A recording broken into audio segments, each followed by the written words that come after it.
ሰላም እንዴት አላችሁ? የገና ነው ቱቶሪያል ቤተሰቦች እንደምን ሰነበታችሁ? እንደምን ቆያችሁ? ነው ዛሬ የካቲት 2018 ዓ.ም በሀገር አቀፍ ደረጃ የተሰጠውን ኤግዚት ኤግዛም ወይም ደግሞ የመውጫ ፈተና ለአካውንቲንግ ኤንድ ፋይናንስ ተማሪዎች ማለት ነው ሁለተኛውን ፓርት ይዤላችሁ መጥቻለሁ። በባለፈው ቪዲዮ የመጀመሪያው ፓርት ላይ ማለት ነው ወደ 50 የሚደርሱ ጥያቄዎችን ተመልክተናል። ዛሬ ደግሞ ቀሪዎችን የምንመለከት ይሆናል።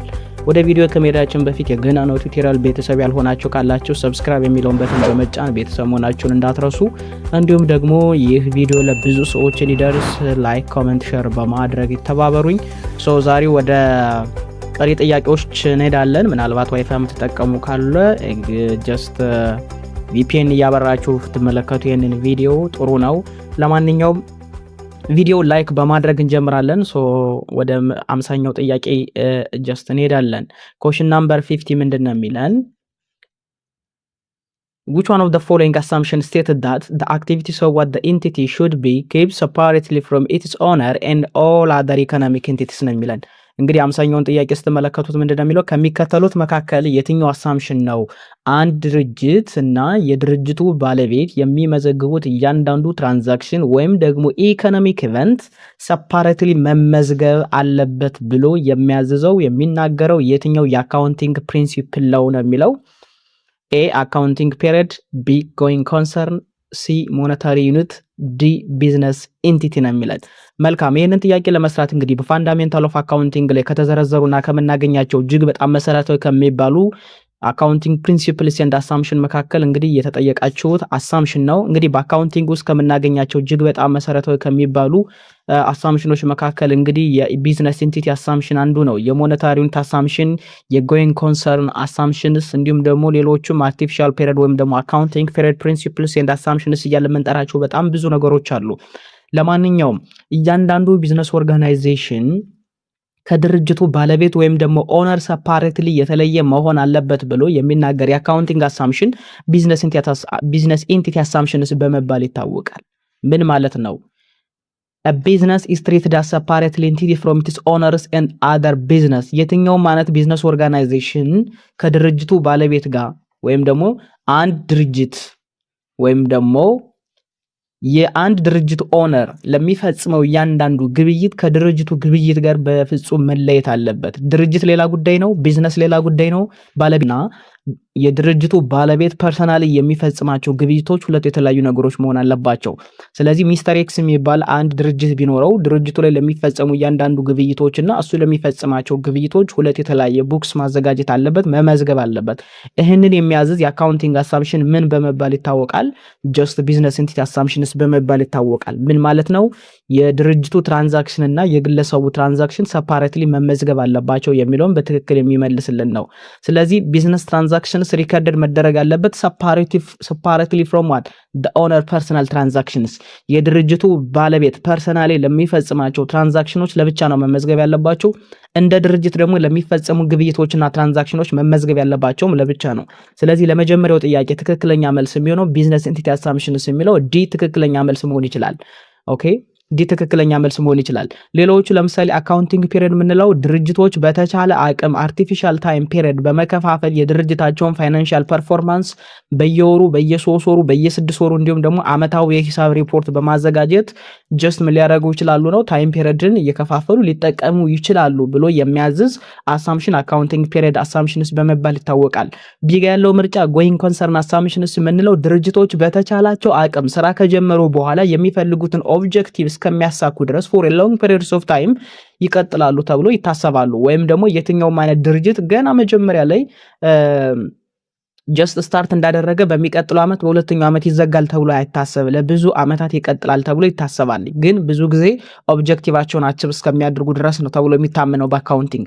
ሲጋ ያለው ምርጫ ሞኔታሪ ዩኒት አሳምሽንስ የምንለው እያንዳንዱ የቢዝነስ ትራንዛክሽንስ የተፈጸሙ የድርጅቱ ግብይቶች በድርጅት ውስጥ የተፈጸሙ የትኛውም አይነት ግብይቶችና ትራንዛክሽኖች መለካት ያለባቸው በገንዘብ ነው። ዋሪኮሊት ሞኔታሪ ዩኒት አሳምሽንስ አካውንቲንግ ላይ የትኛውንም አይነት ትራንዛክሽን ብለን ሪከርድ ለማድረግና ለመመዝገብ ግዴታ በምን መለካት አለባቸው? በገንዘብ መለካት አለባቸው። ሜጀሬብል መሆን አለባቸው የሚለውን ከግምት ውስጥ ማስገባት አለብን። ለማንኛውም ለ50ኛው ጥያቄ ትክክለኛ መልሳችን ዲ ይሆናል ማለት ነው።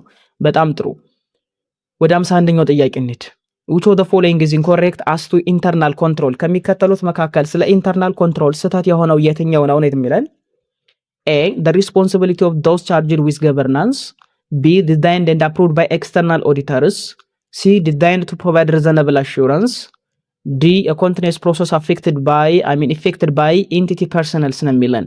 መልካም 51ኛውን ጥያቄ በደንብ አድርጋችሁ ስትመለከቱ ስለ ኢንተርናል ኮንትሮል የተጠየቃችሁት።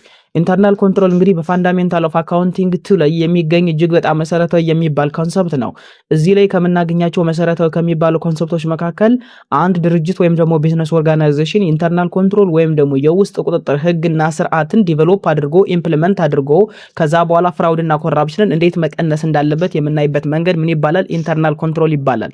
ኢንተርናል ኮንትሮል ማለት ህግ ነው። እሺ ኢንተርናል control, it is just designed and implemented by managements and those charged with governance, not by external auditors ነው የሚለን ትክክል ነው። ኢንተርናል ኮንትሮል ማለት it is policies and strategies that are actually formulated and implemented by the company to detect such frauds and corruptions. ኮራፕሽንንና ፍራውድን ዲቴክት ለማድረግና ሚኒማይዝ ለማድረግ ብለው ድርጅቶች የውስጥ ቁጥጥር ሊዘረጉ ይችላሉ። ይህ የውስጥ ቁጥጥር ምን ይባላል? ኢንተርናል ኮንትሮል በመባል ይታወቃል። ስታንዳርድ ነው፣ ስትራቴጂ ነው፣ ህግ ነው፣ ሩል ነው፣ ፕሮሲጀር ነው፣ አሰራር ነው፣ ደንብ ነው፣ ብዙ ነገሮችን በውስጡ ሊይዝ ይችላል። ታዲያ ስለ ኢንተርናል ኮንትሮል ከተዘረዘሩ ምርጫዎች መካከል ስህተት የሆነው የትኛው ነው ተብላችሁ ነው የተጠየቃችሁት። እንግዲህ የኤን ምርጫ ስታዩ ለምሳሌ ምን ይላል? the responsibility of those charged with governance ይላል የኤ ምርጫ። ምንም ጥያቄ የለውም። አሁን የኤን ምርጫ በደንብ ስትመለከቱ የትኛውም አይነት የድርጅቱ ማኔጅመንት ላይ የሚሰሩ እያንዳንዱ ግለሰቦችና ከገቨርናንስ አንጻር ካየነው ኃላፊነት አለባቸው። ኢንተርናል ኮንትሮልን ፎርሙሌት አድርገው ኢምፕሊመንት ማድረግ አለባቸው። ትክክል ነው። ቢጋ ያለው ዲዛይንድ ኤንድ አፕሩቭድ ባይ ኤክስተርናል ኦዲተርስ የሚለው ግን ስህተት ነው። ኦዲተር የአንድን ድርጅት ኢንተርናል ኮንትሮልን ቴስት ኦፍ ኮንትሮል ይሰራል እንጂ ኦኬ ኢፌክቲቭነስ ኦፍ ኢንተርናል ኮንትሮልን ክሮስ ቼክ ያደርጋል፣ ኦዲት ያደርጋል እንጂ ባይ ዲፎልት ኢቫሉዌት ማድረግ ነው እንጂ ስራው ምን የማድረግ የለውም።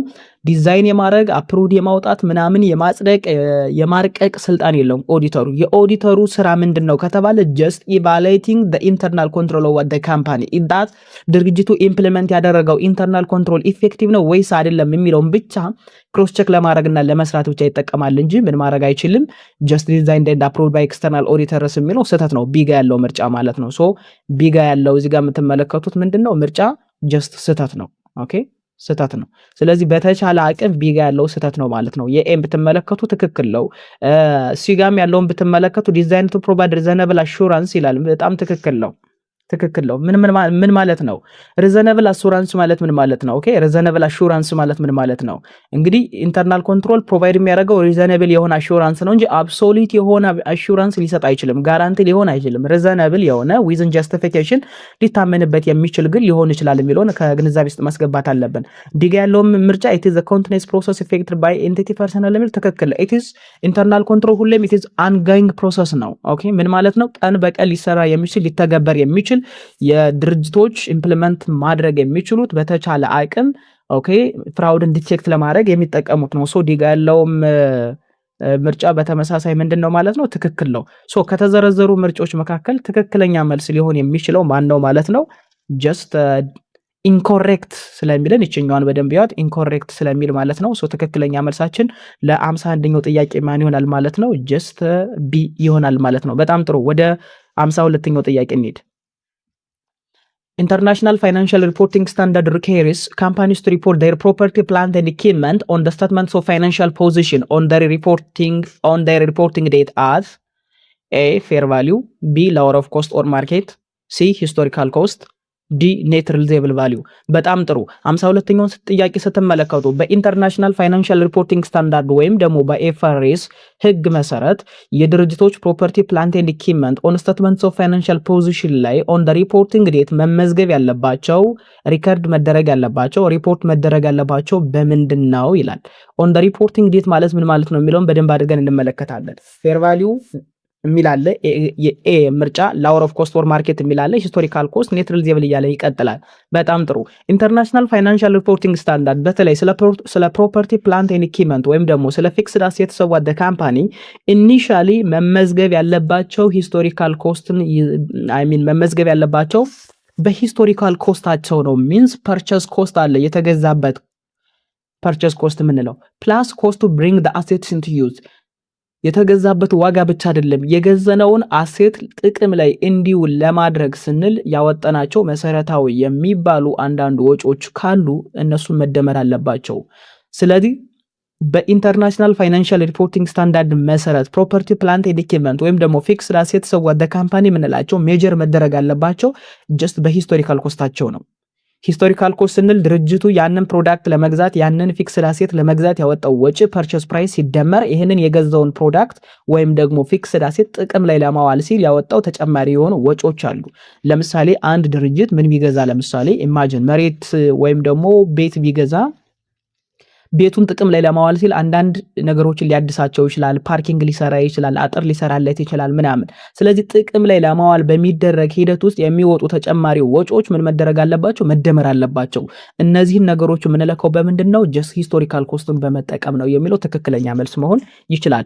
ለማን ነው? ለ52ኛው ጥያቄ ላይ ማለት ነው። 52ኛው ጥያቄ ላይ ትክክለኛ መልሳችን ማን ይሆናል ማለት ነው? ጀስት ሂስቶሪካል ኮስት የሚለው ትክክለኛ መልስ መሆን ይችላል። ሌሎችን መመልከት ትችላላችሁ። ለምሳሌ ፌር ቫልዩ ማለት ገበያ ላይ ያለውን ዋጋ መውሰድ ማለት ነው። ኦኬ ገበያ ላይ ያላቸውን ፌር ቫልዩ ወይም ደግሞ ማርኬት ቫልዩን የምንጠቀመው ኦንሊ አንደር ዘ ሪቫሉዌሽን ሞዴል ነው ዘ ጀነራል ሩልስ።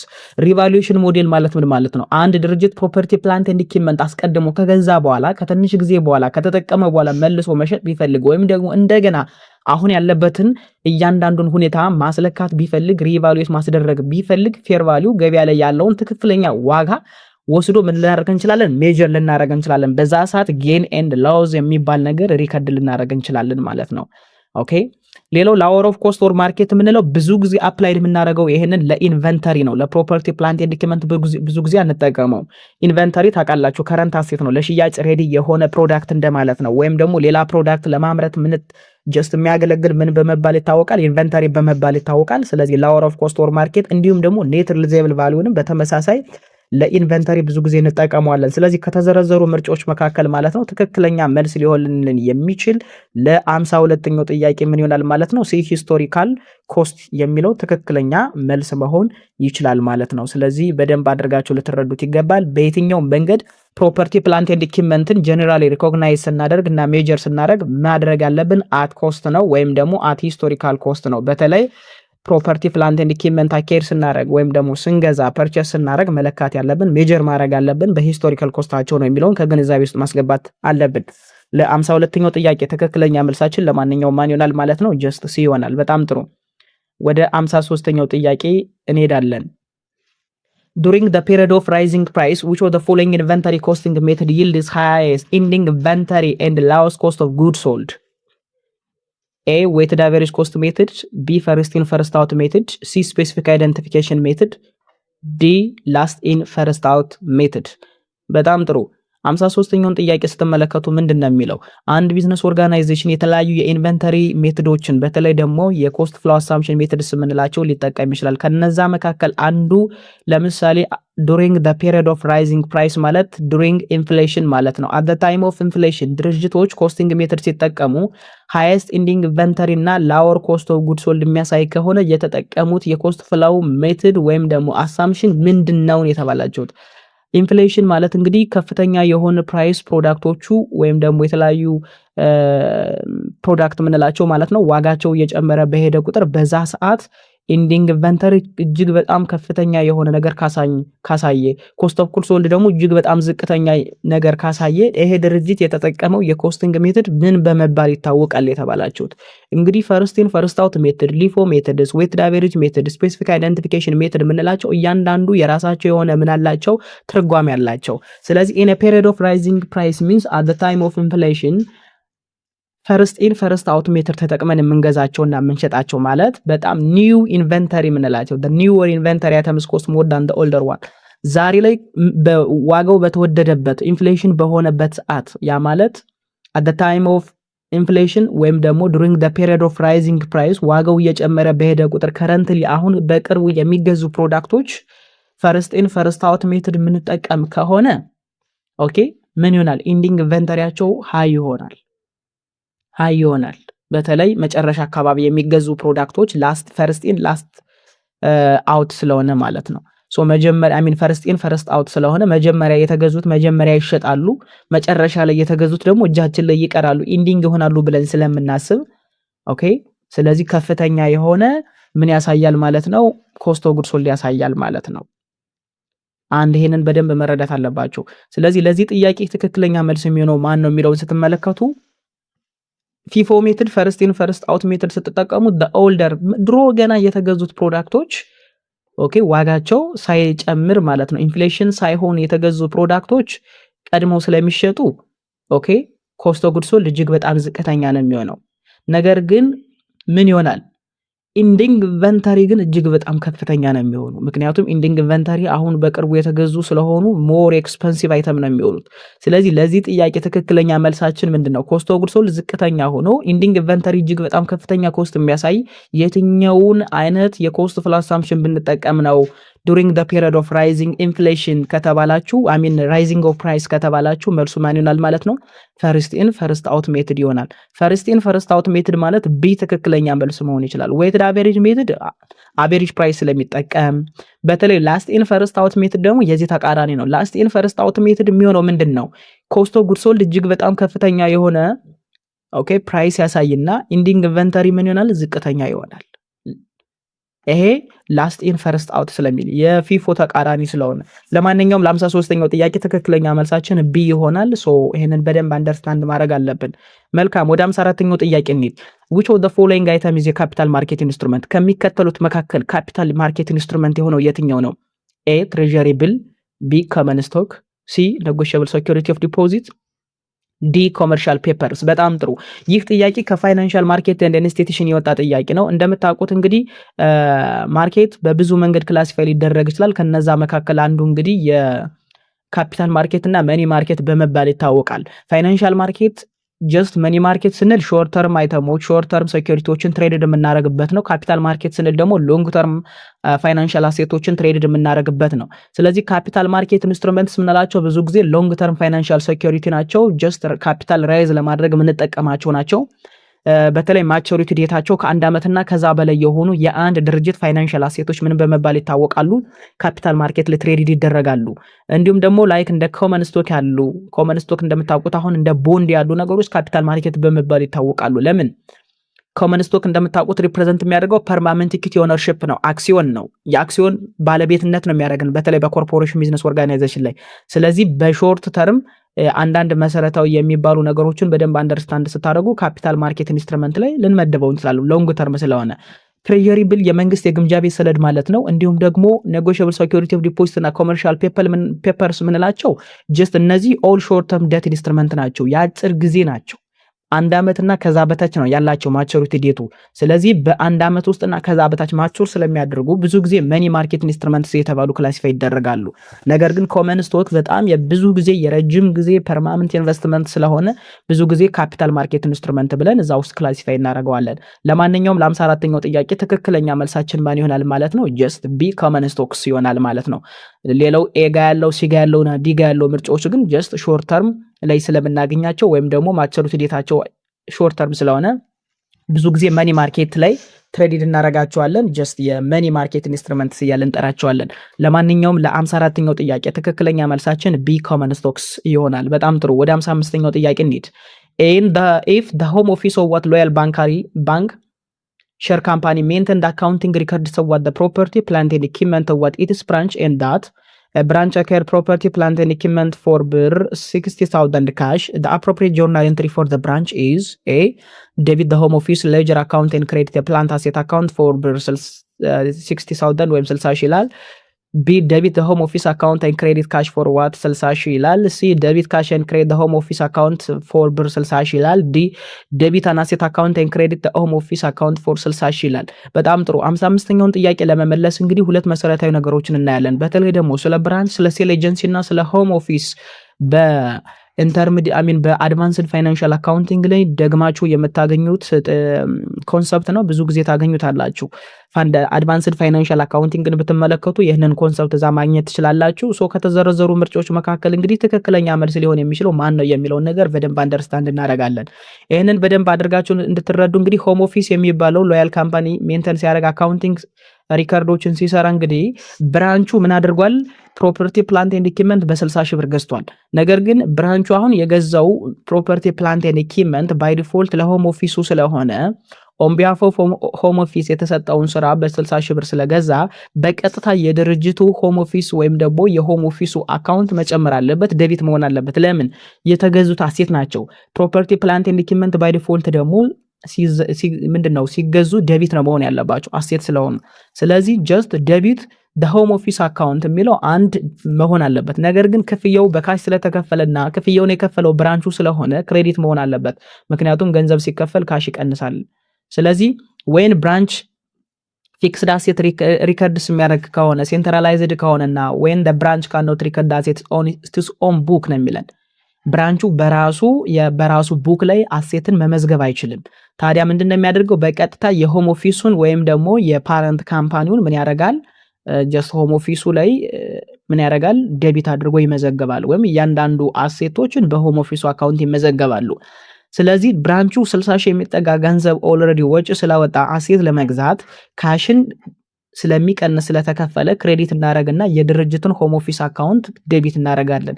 ይህንን አሁን የምናወራውን ነገር ሆም ኦፊሱን ደቢት አድርገን ካሽን ክሬዲት የምናደርግበት መንገድ ትክክለኛ የሆነ ምርጫ ሊገልጽልን የሚችል የትኛው ምርጫ ነው ወደሚለው ሲኔድ ከተዘረዘሩ ምርጫዎች መካከል ማለት ነው ቢ ትክክለኛ መልስ መሆን ይችላል። ደቢት ዘ ሆም ኦፊስ አካውንት ኤንድ ክሬዲት ዋት ካሽ ፎር ዋት ብር 60 ሺህ የሚለውን በትክክለኛ ይገልጿል። ስለዚህ ብራንች ደቢት ማድረግ ያለበት ሆም ኦፊስ ከረንት አካውንቱን ነው። ያ ማለት ደግሞ ኢኩዊቲን ጀስት ኢኩዊቲ የምንለው ወይም ደግሞ ኦብሊጌሽን ቱ ዘ ሆም ኦፊስስ የምንለው ባይ ዲፎልት ሆም ኦፊስ ለብራንቹ የሰጠውን ኢኩዊቲ ባይ ዲፎልት ሊቀንስ ይችላል። ግን ደቢት መሆን ያለበት ግን የሆም ኦፊስ አካውንት ነው። ክሬዲት መሆን ያለበት ደግሞ ማን ነው ማለት ነው? ጀስት ምን ይሆናል ማለት ነው? ካሽ ይሆናል። ስለዚህ ከተዘረዘሩ ምርጫዎች መካከል ለ55ኛው ጥያቄ ትክክለኛ መልስ ሊሆነን የሚችል ማን ይሆናል ማለት ነው? ጀስት ቢ ይሆናል የሚለውን ከግንዛቤ ውስጥ ማስገባት አለብን። በጣም ጥሩ። ወደ 56ኛው ጥያቄ እንሄድ። which of the following is the future of sale agency? ከሚከተሉት መካከል የሴል ኤጀንሲ ፊውቸር የሆነ የትኛው ነው? A they can carry merchandise obtained from principal and make sale to customers. B they can grant credit and collect account receivable of principal from customers. C it is an autonomous operation. D they can display and demonstrate sample merchandise, take order and arrange for delivery ይላል። በጣም ጥሩ። 56ኛው ጥያቄ ስለ ሴል ኤጀንሲ ስናወራ አድቫንስድ ፋይናንሻል አካውንቲንግ ላይ በደንብ አድርጋችሁ ሴል ኤጀንሲ ኤንድ ብራንችስ ኤንድ ሆም ኦፊስ የሚል አለ። እዛ ላይ የብራንችንና የሴል ኤጀንሲንም ልዩነት በዛው አንደርስታንድ ማድረግ አለባችሁ። በየአመቱ ኤግዚት ኤግዛም ከማይቀሩ ጥያቄዎች መካከል ስለ ብራንች፣ ስለ ሆም ኦፊስ እና ስለ ሴል ኤጀንሲ ነው።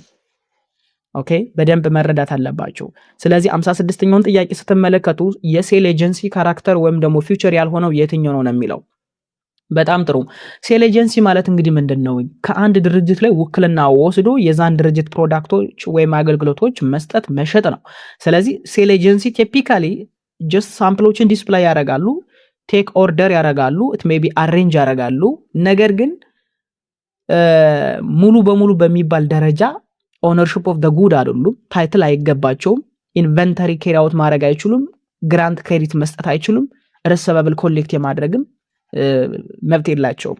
ጀስት ውክልና ወስደው ሽያጭ ላይ የሚሸጡ ለምሳሌ ኢትዮ ቴሌኮም የሚባል አንድ ተቋም ቢኖር ከኢትዮ ቴሌኮም ላይ የሆነ ውክልና ትወስዱና የኢትዮ ቴሌኮምን ፕሮዳክቶች ለካስተመር ትሸጣላችሁ። አላማችሁ እናንተ ኮሚሽን ማግኘት ነው እንጂ ፕሮዳክቶችን መመዝገብ የራሳችሁ አድርጋችሁ መቁጠር በክሬዲት እንደዚህ አድርጌ ልሽጥልህ የማለት መብት አይኖራችሁም። ስለዚህ ሴል ኤጀንሲ የምንለው እሱን ነው።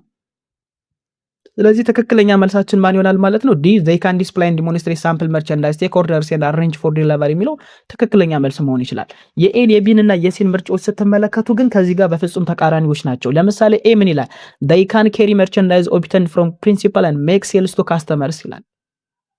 ኦኬ መርቸንዳይዝ ኢንቨንተሪ ኬር አውት ማድረግ ይችላሉ፣ መመዝገብ ይችላሉ፣ ለካስተመሮቻቸው እንደፈለገ መሸጥ ይችላሉ ይላል። ይሄ በጣም ስህተት ነው። ይህንን ማድረግ አይችሉም፣ ምክንያቱም የፕሮዳክቱ ባለቤቶች ስላልሆኑ። ቢጋ they can grant credit and collect account receivable principal from customers ይላል። በዱቤ መሸጥ ይችላሉ፣ ከሸጡ በኋላ ከካስተመሮቻቸው መሰብሰብ ይችላሉ ይላል። ይሄም ስህተት ነው። ኢትዮ ቴሌኮም በዱቤ ሽጥ ብሎ ውክልና እስካልሰጠው ድረስ መሸጥ አይችልም። ኦኬ ሶስተኛ ሲጋ ያለውን ምርጫ ብታዩት it is an autonomous operation ይላል። ነው አውቶኖመስ የሆነ ኦፕሬሽን የለው። እያንዳንዱ ኦፕሬሽን በዋናው ድርጅት ላይ ዲፔንድ ያደረጋ ነው። እሱ በሚሰጠው ትእዛዝና ቁጥጥር ስር ነው ያለው። ስለዚህ ነፃነት የሚባል አውቶኖመስ የሚባል ነገር የለውም። ስለዚህ ለ56ኛው ጥያቄ ትክክለኛ መልሳችን ማን ይሆናል ማለት ነው? ጀስት ዲ ይሆናል የሚለውን ከግንዛቤ ውስጥ ማስገባት አለብን። በደንብ ይሄንን መረዳት አለብን። መልካም 57ኛውን ጥያቄ እንመልከት። ደቢት ሲግኒፋይስ ይላል። ደቢት ማለት ምንድን ነው የሚያመለክተው? ኤ አን ኢንክሪዝ ኢን ሬቨኑ አካውንት፣ ቢ አን ኢንክሪዝ ኢን ላያቢሊቲ አካውንት፣ ሲ አን ኢንክሪዝ ኢን አን ኢኩዊቲ አካውንት፣ ዲ አን ኢንክሪዝ ኢን አን ኤክስፔንስ አካውንት። በጣም ጥሩ። እንግዲህ በፋንዳሜንታል ኦፍ አካውንቲንግ ውስጥ ከምናገኛቸው ለአካውንቲንግ ትምህርት መሰረት ከሚጥሉ ነገሮች አንዱ የዴቢት እና የክሬዲት ጉዳይ ነው። ዴቢት ማለት ሌፍት ሳይድ ማለት ነው። ክሬዲት ማለት ደግሞ ምን ማለት ነው? ጀስት ምን ማለት ራይት ሳይድ ማለት ነው። ስለዚህ ዴቢት ምንድን ነው የሚያመለክተው ነው የተባላችሁት። ለምሳሌ ኤ ምን ይላል? አን ኢንክሪዝ ኢን ሬቨኑ አካውንት ይላል። ሬቨኑ አካውንት ሲጨምር በዴቢት በኩል አይደለም መጻፍ ያለበት፣ በክሬዲት በኩል ነው መጻፍ ያለበት። ኦኬ በማን በኩል አልኳችሁ? በሬቨኑ ሲጨምር በክሬዲት በኩል ነው የሚጻፈው። ቢጋ ያለው ምርጫ አን ኢንክሪዝ ኢን ላያቢሊቲ አካውንት፣ ላያቢሊቲን በተመሳሳይ ሲጨምር መመዝገብ ያለበት በክሬዲት ሳይድ በኩል ነው እንጂ በዴቢት ሳይድ በኩል አይደለም። ሲ አን ኢንክሪዝ ኢን አን ኢኩዊቲ አካውንት ይላል። ኢኩዊቲ ሲጨምርም በተመሳሳይ መመዝገብ ያለበት በክሬዲት ሳይድ በኩል ነው እንጂ በዴቢት አይደለም። ዲ ምን ይላል? አን ኢንክሪዝ ኢን አን ኤክስፐንስ አካውንት ይላል። ትክክል ነው። ኤክስፐንስ አካውንት፣ አሴት አካውንት ሲጨምሩ ሙሉ በሙሉ መመዝገብ ያለባቸው በዴቢት በኩል ነው። ዴቢት ማለት በግራ ሳይድ በኩል ያለ ነው ብያቸዋለሁ። ኦኬ ክሬዲት ማለት ደግሞ ምን ማለት ነው ብያቸዋለሁ፣ በቀኝ። ለምሳሌ እንደዚህ አይነት ቲ አካውንት ቢኖራችሁ እዚህ ጋር ያለ ምን ይባላል? ጀስት ክሬዲት ይባላል። እዚህ ጋር ደግሞ ምን ይባላል? ጀስት ዴቢት ይባላል። ስለዚህ በዚህ በግራ በኩል የሚጻፉ የትኛውም አይነት ትራንዛክሽኖች ምን ይባላሉ? አሴት ሊሆን ይችላል፣ ኤክስፐንስ ሊሆን ይችላል፣ ኤንድ አደርስ ኖርማል ባላንሳቸው ነው። በክሬዲት በኩል ደግሞ ምን መዘግባቸው ጀስት ምን ሊሆን ይችላል? ኤጋ እንዳለው ሬቨኑ ሊሆን ይችላል፣ ሊያቢሊቲ ሊሆን ይችላል፣ እንዲሁም ደግሞ ሌሎቹ ነገሮች ሊሆኑ ይችላል። ለማንኛውም ለ57ኛው ጥያቄ ትክክለኛ መልሳችን ማን ይሆናል ማለት ነው? ዲ ይሆናል። ዲ ምንድነው የሚለው? አን ኢንክሪዝ ኢን አን ኤክስፐንስ አካውንት የሚለው ትክክለኛ ዴቢትን ያመለክታል። በዴቢት በኩል መመዝገብ አለበት ማለት ነው። ስለዚህ ዴቢት ኤክስፐንስ እና አሴት አካውንትን ኢንክሪዝ ያደርጋል። ሬቨኑ፣ ሊያቢሊቲ እና ኢኩዊቲ አካውንት ደግሞ በክሬዲት በኩል ይጨምራሉ። ይህንን ከግንዛቤ ውስጥ ማስገባት አለብን። በጣም ጥሩ። ወደ 58ኛው ጥያቄ እንሄድ። ኮሽን ናምበር 58 ምንድን ነው የሚለን?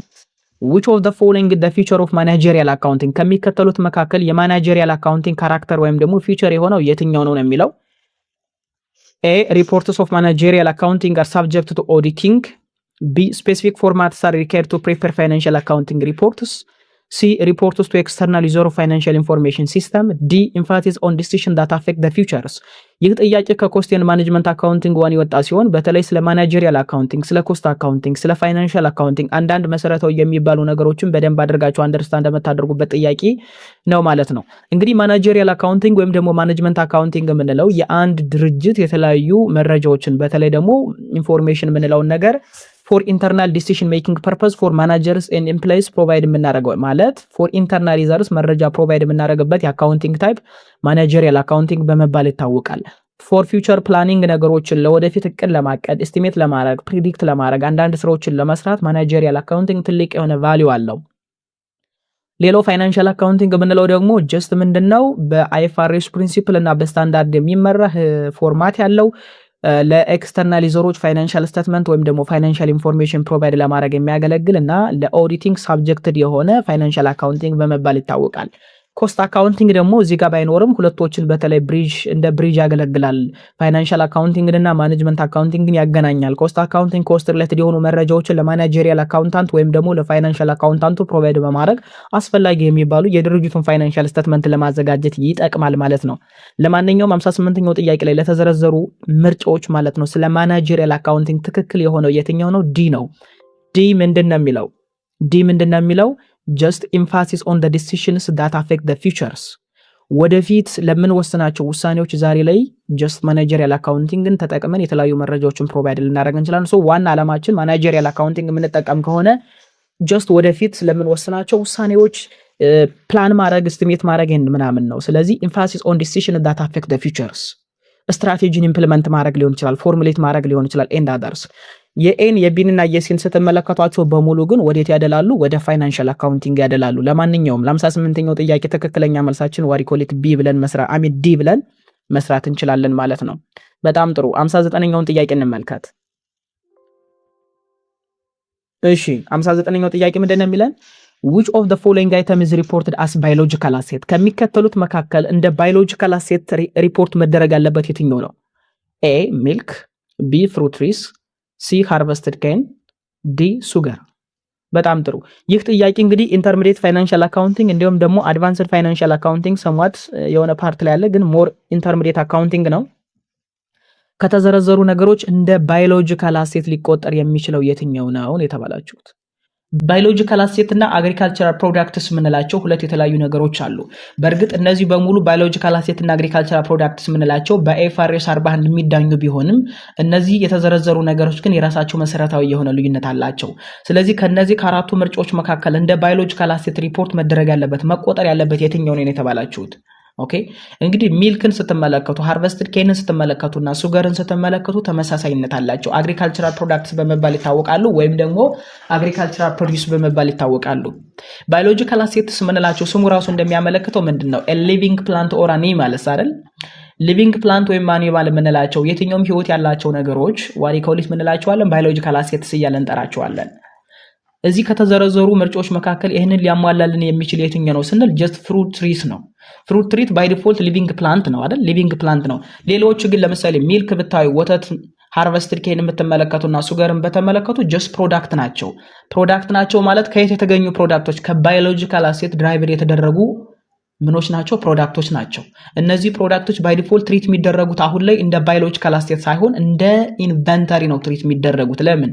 ኦልሬዲ ከሃርቨስት በኋላ የትኛውን ፕሮዳክት እንደ ኢንቨንተሪ ስለሚቆጠር ማለት ነው። ለማንኛውም ለ59ኛው ጥያቄ ፍሩት ትሪስ የሚለው ጀስት ሊቪንግ ፕላንት ስለሆነ እንደ ባዮሎጂካል አሴት ይቆጠራል። ሌሎቹ ግን እንደምን ይቆጠራሉ? እንደ ኢንቨንተሪ ይቆጠራሉ እንጂ እንደ ባዮሎጂካል አሴት አይቆጠሩም። ሶ አግሪካልቸራል ፕሮዲዩስ ከተደረጉ በኋላ ይሄንን በደንብ አድርጋችሁ አንደርስታንድ ማድረግ አለባችሁ። ለማንኛውም ትክክለኛ መልሳችን ለ59ኛው ጥያቄ ቢ ይሆናል ማለት ነው። በጣም ጥሩ። ወደ 60ኛው ጥያቄ እንሂድ። which of the following is a limitation of what activity based costing? ከሚከተሉት መካከል ለኤቢሲ ኮስቲንግ ሲስተም መሰረታዊ የሆነ ደካማ ጎኑ ወይም ደግሞ ሊሚቴሽኑ የትኛው ነው የተባላችሁት? ኦኬ A. ABC is more accurate product costing. B. ABC leads to better management decision. C. ABC leads to enhanced control over overhead cost. D. ABC can be expensive to use ይላል። እንግዲህ አክቲቪቲ ቤዝድ ኮስቲንግ ወይም ደግሞ ኤቢሲ ኮስቲንግ ሲስተም እንለው ከትራዲሽናል ኮስቲንግ ሲስተም እጅግ በጣም ከሚለይበትና ጥቅም ላይ ከሚውልበት መንገድ አንዱ በጣም ሞር አኪዩሬት የሆነ ፕሮዳክት ኮስቲንግ ስለሚሰራ ነው። ኤቢሲ ኮስቲንግ ሲስተም ማኑፋክቸሪንግ ኦቨርሄድ ኮስትን አክቲቪቲ ቤዝድ በመጠቀም ድርጅቱ ያወጣውን እያንዳንዱን ምን ያደርጋል? አሎኬት ያደርጋል ማለት ነው። ስለዚህ ጥሩ የሆነ አኪዩሬት የሆነ ስራ እንድንሰራ ይረዳናል እና ፎር ቤተር ማኔጅመንት ዲሲሽንም አክቲቪቲ ቤዝድ ማኔጅመንትን በመጠቀም ድርጅቱ በቀላሉ ማኔጅ እንዲያደርግ እንዲሁም ደግሞ አንዳንድ መሰረታዊ የሚባሉ ነገሮችን እንዲሰራ ይረዳዋል። በተለይ ማኑፋክቸሪንግ ኦቨርሄድ ኮስትን በተመለከተ ጥሩ የሆነ ኮንትሮል እንድናረግ ማኔጅ እንድናረግ ይረዳናል። በጣም መሰረታዊ የሚባለው ግን ሊሚቴሽኑ ወይም ደግሞ ደካማ ጎኑ ምንድነው ከተባለ ምንድነው ጀስት ኤቢሲ ኮስቲንግ ሲስተም ለመጠቀም እጅግ በጣም ኤክስፐንሲቭ ነው። ኦኬ ኤክስፐንሲቭ ነው። ኮምፒውተራይዝድ የሆነ ሲስተም ተጠቅመን ኢምፕሊመንት ማናደርገው ከሆነ ለትናንሽ የሚባሉ ድርጅቶች በጣም ሪኮመንደብል አይደለም። ስለዚህ ኤክስፐንሲቭ ነው። ኤቢሲ ኮስቲንግ ሲስተም እንደምታውቁት እንግዲህ በጣም ኤክስፐንሲቭ ነው ብቻ አይደለም፣ ኮምፕሌክስ ነው። አንዳንድ ነገሮችን ዲቴል አክቲቪቲ ቤዝድ ስለሆነ እያንዳንዱን የወጣውን ወጪ ለእያንዳንዱ አክቲቪቲ ለኮስት ድራይቨር ወይም ደግሞ ለኮስት ኦብጀክቲቭ ኮስትን አልኬት ለማድረግ እጅግ በጣም መሰረታዊ የሆነ ዲስአድቫንቴጅ ወይም ሊሚቴሽን አለው። ለማንኛውም ትክክለኛ መልሳችን ማን ይሆናል የሚለውን ከግንዛቤ ውስጥ ማስገባት አለብን። ዲ ትክክለኛ መልስ መሆን ይችላል። በጣም ጥሩ። ወደሚቀጥለው ጥያቄ እንሂድ። 61ኛው ጥያቄ under the Ethiopian income tax law which schedule stated that income tax shall be imposed on the income from rental of buildings? A schedule C, B schedule B, C schedule D, D schedule A። 61ኛውን ጥያቄ ስትመለከቱት እንግዲህ ከፐብሊክ ፋይናንስ እና ታክሴሽን የወጣ ጥያቄ ነው። ኢትዮጵያ ውስጥ እንግዲህ 5 የሚደርሱ ስኬጁሎች አሉ። ስኬጁል ኤ፣ ቢ፣ ሲ፣ ዲ የምንላቸው እንዲሁም ኢ የሚባልም አለ። እዚህ የተጠየቃችሁት ግን ስለ ረንታል ኦፍ ቢልዲንግ ነው ወይም ደግሞ ረቨኑ ፍሮም ዋት ረንታል ወይም ደግሞ ረንታል ኦፍ ቢልዲንግ ወይም ደግሞ ረንታል ስንል ምን ማለታችን ነው? ጀስት ረቨኑ ፍሮም ረንታል አክቲቪቲ ከግብር የሚገኝ ገቢ እንደማለት ነው። ኦኬ ኢንካም ኦፍ ለምሳሌ ረንታል ኦፍ ቢልዲንግስ ህንፃ ከማከራየት የሚገኝ ገቢ ምን በመባል ይታወቃል? ጀስት ረቨኑ ፍሮም ረንታል ኦፍ ቢልዲንግስ በመባል ይታወቃል። ይህንን በደንብ አድርጎ ሊገልጽልን የሚችል የትኛው ስኬጁል ነው የተባላችሁት? ይህንን ለመመለስ የኢትዮጵያ ህግ ምን ይላል፣ የታክስ ህጉ ምን ይላል የሚለውን ብትመለከቱት በጣም ጥሩ ነው። በነገራችን ላይ የኢትዮጵያ የኢምፕሎይመንት ኢንካም ታክስ ሐምሌ 2017 ላይ ስለተሻሻለ ምናልባት በአዲሱ ህግ መሰረት ኤግዚት ኤግዛም ላይ ጥያቄዎች ሊወጡ ስለሚችሉ ህጉን ወደኋላ ዶክመንቶችን ብታገላብጡና ብታዩ ጥሩ ነው። አንዳንድ የተቀየሩ ነገሮች አሉ። ሙሉ በሙሉ በሚባል ደረጃ ኢምፕሎይመንት ኢንካም ታክስ ብቻ አይደለም፣ ሙሉ በሙሉ የገቢ ግብር ተቀይሯል። ኢንካም ታክሱ ማለት ነው። ኢምፕሎይመንት ኢንካም ታክስ አሰራሩ ተቀይሯል። ረንታል ኢንካሙ ተቀይሯል። ቢዝነስ ፕሮፊት ታክሱ ተቀይሯል። ተርኖቨር ታክስ ኢሊሚኔት ተደርጓል። በጣም ብዙ የተሻሻሉ ነገሮች ስላሉ ህጉን ብታዩት ሪኮመንድ አደርጋቸዋለሁ። ለማንኛውም ለ61ኛው ጥያቄ ትክክለኛ መልሳችን እንግዲህ ስለ ረንታል ኦፍ ቢልዲንግ ሊያወራልን የሚችለው ምንድነው ከተባለ ስኬጁል ቢ በመባል ይታወቃል። ስኬጁል ቢ ኢትዮጵያ ውስጥ ያለው ሙሉ በሙሉ የሚያወራው ጀስት ኢንካም ፍሮም ረንታል ኦፍ ቢልዲንግ ህንፃ ከማከራየት የሚገኝ ገቢ እንዴት መዳኘት አለበት የሚለውን የሚመልስልን ስኬጁል ቢ ይባላል። ስኬጁል ኤ ደግሞ ጀስት ስለ ኢምፕሎይመንት ኢንካም ታክስ ያወራል። ስኬጁል ሲ ደግሞ ስለ ቢዝነስ ፕሮፊት ታክስ ወይም ስለ ቢዝነስ ኢንካም ያወራል። ስኬጁል ዲ ደግሞ ስለ አዘር ኢንካም ያወራል። ስኬጁል ኢ ደግሞ ስለ ኤግዘምሽን የምንላቸው አሉ። አንዳንድ መሰረታዊ ታክስ ኤግዘምት የሚደረጉ ገቢዎች አሉ፣ ስለነሱ ያወራል። ለማንኛውም ለ61ኛው ጥያቄ ትክክለኛ መልሳችን ማን ይሆናል ማለት ነው? ቢ ስኬጁል ቢ የሚለው ትክክለኛ መልስ መሆን ይችላል፣ ስለ ረንታል ኦፍ ቢልዲንግ። በጣም ጥሩ። ወደ 62ኛው ጥያቄ እንሂድ። ኮሽን ናምበር 62 አዲስ ካምፓኒ ፐርቸዝድ ብር 1200 ኦፍ መርቸንዳይዝ ኦን ሜይ 1 2017 with the agreement of 210 30 ይልና ኦን ሜይ 4 it returned ብር 200 worth of merchandise from May 1 purchase. On May 10 it paid the balance in full taking a 2% discount. The amount of the cash paid on May 10 equals ይላል። ኤ ብር 980፣ ቢ ብር 1176፣ ሲ ብር 1000፣ ዲ ብር 1200 ነው የሚለን። በጣም ጥሩ። ይህንን ለመመለስ እንግዲህ አዲስ ካምፓኒ የሚባለው አጠቃላይ 1200 ኦፍ መርቸንዳይዝ በግንቦት 1 2017 ማለት ነው አጠቃላይ በ210 N30 በሚል ክሬዲት ተርም ወይም አግሪመንት ፕሮዳክት ገዝቷል። ሜይ 4 ማለት ከ3 ቀን በኋላ እንደገና 200 ፕሮዳክቶችን ሪተርን አድርጓል፣ መልሷል። እንዲሁም ደግሞ ግንቦት 10 ሜይ 10 እንደገና ደግሞ ቀሪውን ገንዘብ ከፍሏል። 2% ዲስካውንትም አግኝቷል። ኦኬ 2% ዲስካውንትም አግኝቷል። ስለዚህ the amount of the cash paid on May 10 ግንቦት 10 ሜቴል ሊከፈል የሚገባው አጠቃላይ ገንዘብ ምን ያህል አማውንት ነው የሚለን። ይሄንን ጥያቄ ለመስራት እንግዲህ ፋንዳሜንታል ኦፍ አካውንቲንግ 1 ላይ ቻፕተር 3 መርቸንዳይዝ የሚባለው አካውንቲንግ ፎር መርቸንዳይዚንግ ቢዝነስ ኦርጋናይዜሽን ላይ በደንብ ገብታችሁ ብታዩ ስለ ክሬዲት ተርም በደንብ ያወራል። ስለ ሴል ሪተርን ኤንድ አላዋንስ፣ ስለ ሴል ዲስካውንት፣ ስለ ፐርቸዝ ዲስካውንት፣ ስለ ፐርቸዝ ሪተርን ኤንድ አላዋንስ በደንብ ማግኘት ትችላላችሁ። ለማንኛውም በመጀመሪያ ደረጃ አጠቃላይ የተገዙ ፕሮዳክቶች ምን ያህል ናቸው? 1200 ነው። ከነዚህ መካከል 200 ሪተርን ስለተደረገ የሚቀረን 1000 ነው። ኦኬ ባላንስ ዲው 1000 ነው። ከ1000 ላይ 2% ዲስካውንት ሲያገኝ ስንት ያገኛል? 1000 ሲባዛ በ2% 210 N30 ማለት ምናልባት እንዴት ኢንተርፕሬት እንደሚደረግ ምናምን ግልጽ ካልሆነላችሁ ልንገራችሁ። 210 N30 ማለት ክሬዲት ተርም ይባላል ሙሉ በሙሉ። 210 N30 ማለት ይህ ድርጅት በ10 ተከታታይ ቀናት ውስጥ ያለበትን የዱቤ ግዥ ስለሆነ ማለት ነው ያለበትን እዳ ከከፈለ የ2% ዲስካውንት ያገኛል። ነገር ግን የገዛውን እያንዳንዱን አሁን የገዛውን የዱቤ ግዥ ማለት ነው ሙሉ በሙሉ መክፈል ያለበት ግን በ30 ቀናት ውስጥ ነው።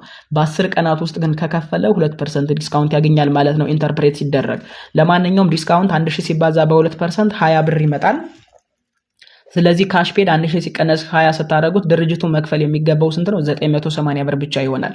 ስለዚህ 980 ብር በትክክል ሊገልጽልን የሚችለው ምርጫ ማን ነው ማለት ነው? ይሄንን በደንብ ስታደርጉት ከተዘረዘሩት ምርጫዎች መካከል ኤ ትክክለኛ መልስ መሆን ይችላል ማለት ነው። አጠቃላይ ድርጅቱ ሊከፍለው የሚገባ ገንዘብ 980 ብር ብቻ ይሆናል። ለምን ከተባለ 200 ሪተርን ስለተደረገ ሴል ሪተርን ኤንድ አላዋንስ የምንለው 20 ብር ደግሞ በሰዓቱ በ10 ተከታታይ ቀናት ውስጥ በሚለው ህግ መሰረት ስለከፈለ 2% 20 ብር ዲስካውንት ስለሚያገኝ ጀስት ምን ማድረግ አለብን? 980 ብር መክፈል አለበት የሚለውን ከግንዛቤ ውስጥ ማስገባት አለባችሁ። ይሄንን በደንብ አድርጋችሁ አንደርስታንድ ማድረግ አለባችሁ። በጣም ጥሩ። ወደ 63ኛው ጥያቄ እንሂድ። You are required to calculate the net pay of what an employee working in your university. In doing this, your first step is to calculate ይላል።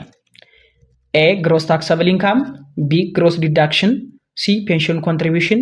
ዲ ኢምፕሎይመንት ኢንካም ታክስ። በጣም ጥሩ። እንግዲህ የአንድን ሰራተኛ በተለይ ደግሞ ዩኒቨርሲቲ ላይ ለምሳሌ የሚሰሩ ሰራተኛዎችን የነዚህን ሳላሪ መስራት ብንፈልግ ወይም ደግሞ ሪከርድ ብንጠየቅ መጀመሪያ ላይ መስራት የሚገበን ጉዳይ የትኛው እንደሆነ የሚለን እንግዲህ ይህንን ለመስራት ፋንዳሜንታል ኦፍ አካውንቲንግ ቱ ላይ 3ኛው ቻፕተር ላይ ፔሮል ከሚለው ፓርት ላይ የወጣ ነው። እንዲሁም ደግሞ በደንብ አድርጋችሁ ይሄንን ጥያቄ ሲሰሩ ታክሰብል ኢንካም ማለት ምን ማለት ነው፣ ግሮስ ኢንካም ማለት ምን ማለት ነው፣ ኔት ሰላሪ ማለት ምን ማለት ነው፣ አላዋንስ ማለት ምናምን ዲዳክሽን የሚለውን በደንብ ማወቅ አለባችሁ። ስለዚህ የአንድን ድርጅት ኔት ፓይ ለመስራት በመጀመሪያ ደረጃ ማወቅ ያለብን ምንድነው ጀስት ዩ መስት ፈርስት ዲተርማይን ግሮስ ታክሰብል ኢንካም። ድርጅቱ አጠቃላይ ግሮስ ታክሰብል ኢንካሙ ለግብር ተጋላጭ የሆነው ገንዘብ ምን ያህል ነው። እንግዲህ ግሮስ አርኒንግ እና ግሮስ ታክሰብል ኢንካም ይለያያሉ። ግሮስ አርኒንግ ማለት ቶታል ቤዚክ ሳላሪ ሲደመር ቶታል አላዋንስ ሲደመር ቶታል ኦቨርታይም አድርጋችሁ የምታገኙት አጠቃላይ ሰራተኛው የሚያገኘው ወራዊ የሆነ ግሮስ ኢንካሙ ነው። ነገር ግን ኖርማሊ ቤዚክ ሳላሪ ሲደመር አላዋንስ ሲደመር ኦቨርታይም ካለው ማለት ነው ደምራችሁ ሲቀነስ ነን ታክሰብል ፖርሽንስ ምንላቸው አሉ። ነን ታክሰብል ፖርሽን ምንላቸው ግብር የማይከፈልባቸው ለምሳሌ ምን ሊሆን ይችላል? ዴዘርት አላዋንስ ግብር አይከፈልበትም አይደል እንዴ? ሜዲካል አላዋንስ ግብር አይከፈልበትም። እነዚህን እንቀንሳለን። ትራንስፖርት አላዋንስ ከ2200 ብር በላይ አሚን በታች ከሆነና ከደሞዙ 25% ኢት ዲፔንድስ ኦን አክቹአሊ ግን እሱም የራሱን የቻለ ህግ ስላለ እነዚህ ነገሮች በሙሉ ግብር የማይከፈልባቸውን ቀንሰን የምናገኘው ታክሰብል ኢንካም በመባል ይታወቃል። ሶ የመጀመሪያ ስራችን መሆን ያለበት ታክሰብል ኢንካሙን ግሮስ ታክሰብል ኢንካሙን መፈለግ ነው። ከዛ በኋላ ግን ዲዳክሽን እንገባለን። ላይክ የጥሮታ የሚቆርጠውን ገንዘብ ኢንካም ታክሱን እንቆርጣለን ምናምን። አዘር ዊዝ ሆልዲንግ ታክሶችም ካሉ እነሱን ኦልሬዲ ምን እናደርጋለን ካልኩሌት እናደርጋለን። ለማንኛውም ለ63ኛው ጥያቄ ትክክለኛ መልሳችን ማን ይሆናል ማለት ነው? ከተዘረዘሩ ምርጫዎች መካከል ኤ ግሮስ ታክሰብል ኢንካሙን ቀድመን የመፈለግ ግዴታ አለብን ኔት ፓይን ለማግኘት ከፈለግን ማለት ነው። ሶ ትክክለኛ መልሳችን ማን ይሆናል ማለት ነው? ኤ ይሆናል። በጣም ጥሩ። ወደ 64ኛው ጥያቄ እንሂድ። ኢስት ካምፓኒ ሴልስ just ahead of catalyst to at such Elfora for bir 800,000 and the related VAT. Elfora sell the beef to Wow supermarkets for what bir 1 million and the related VAT. Wow supermarket sell the beef to customers for bir 1,200,000 plus related VAT.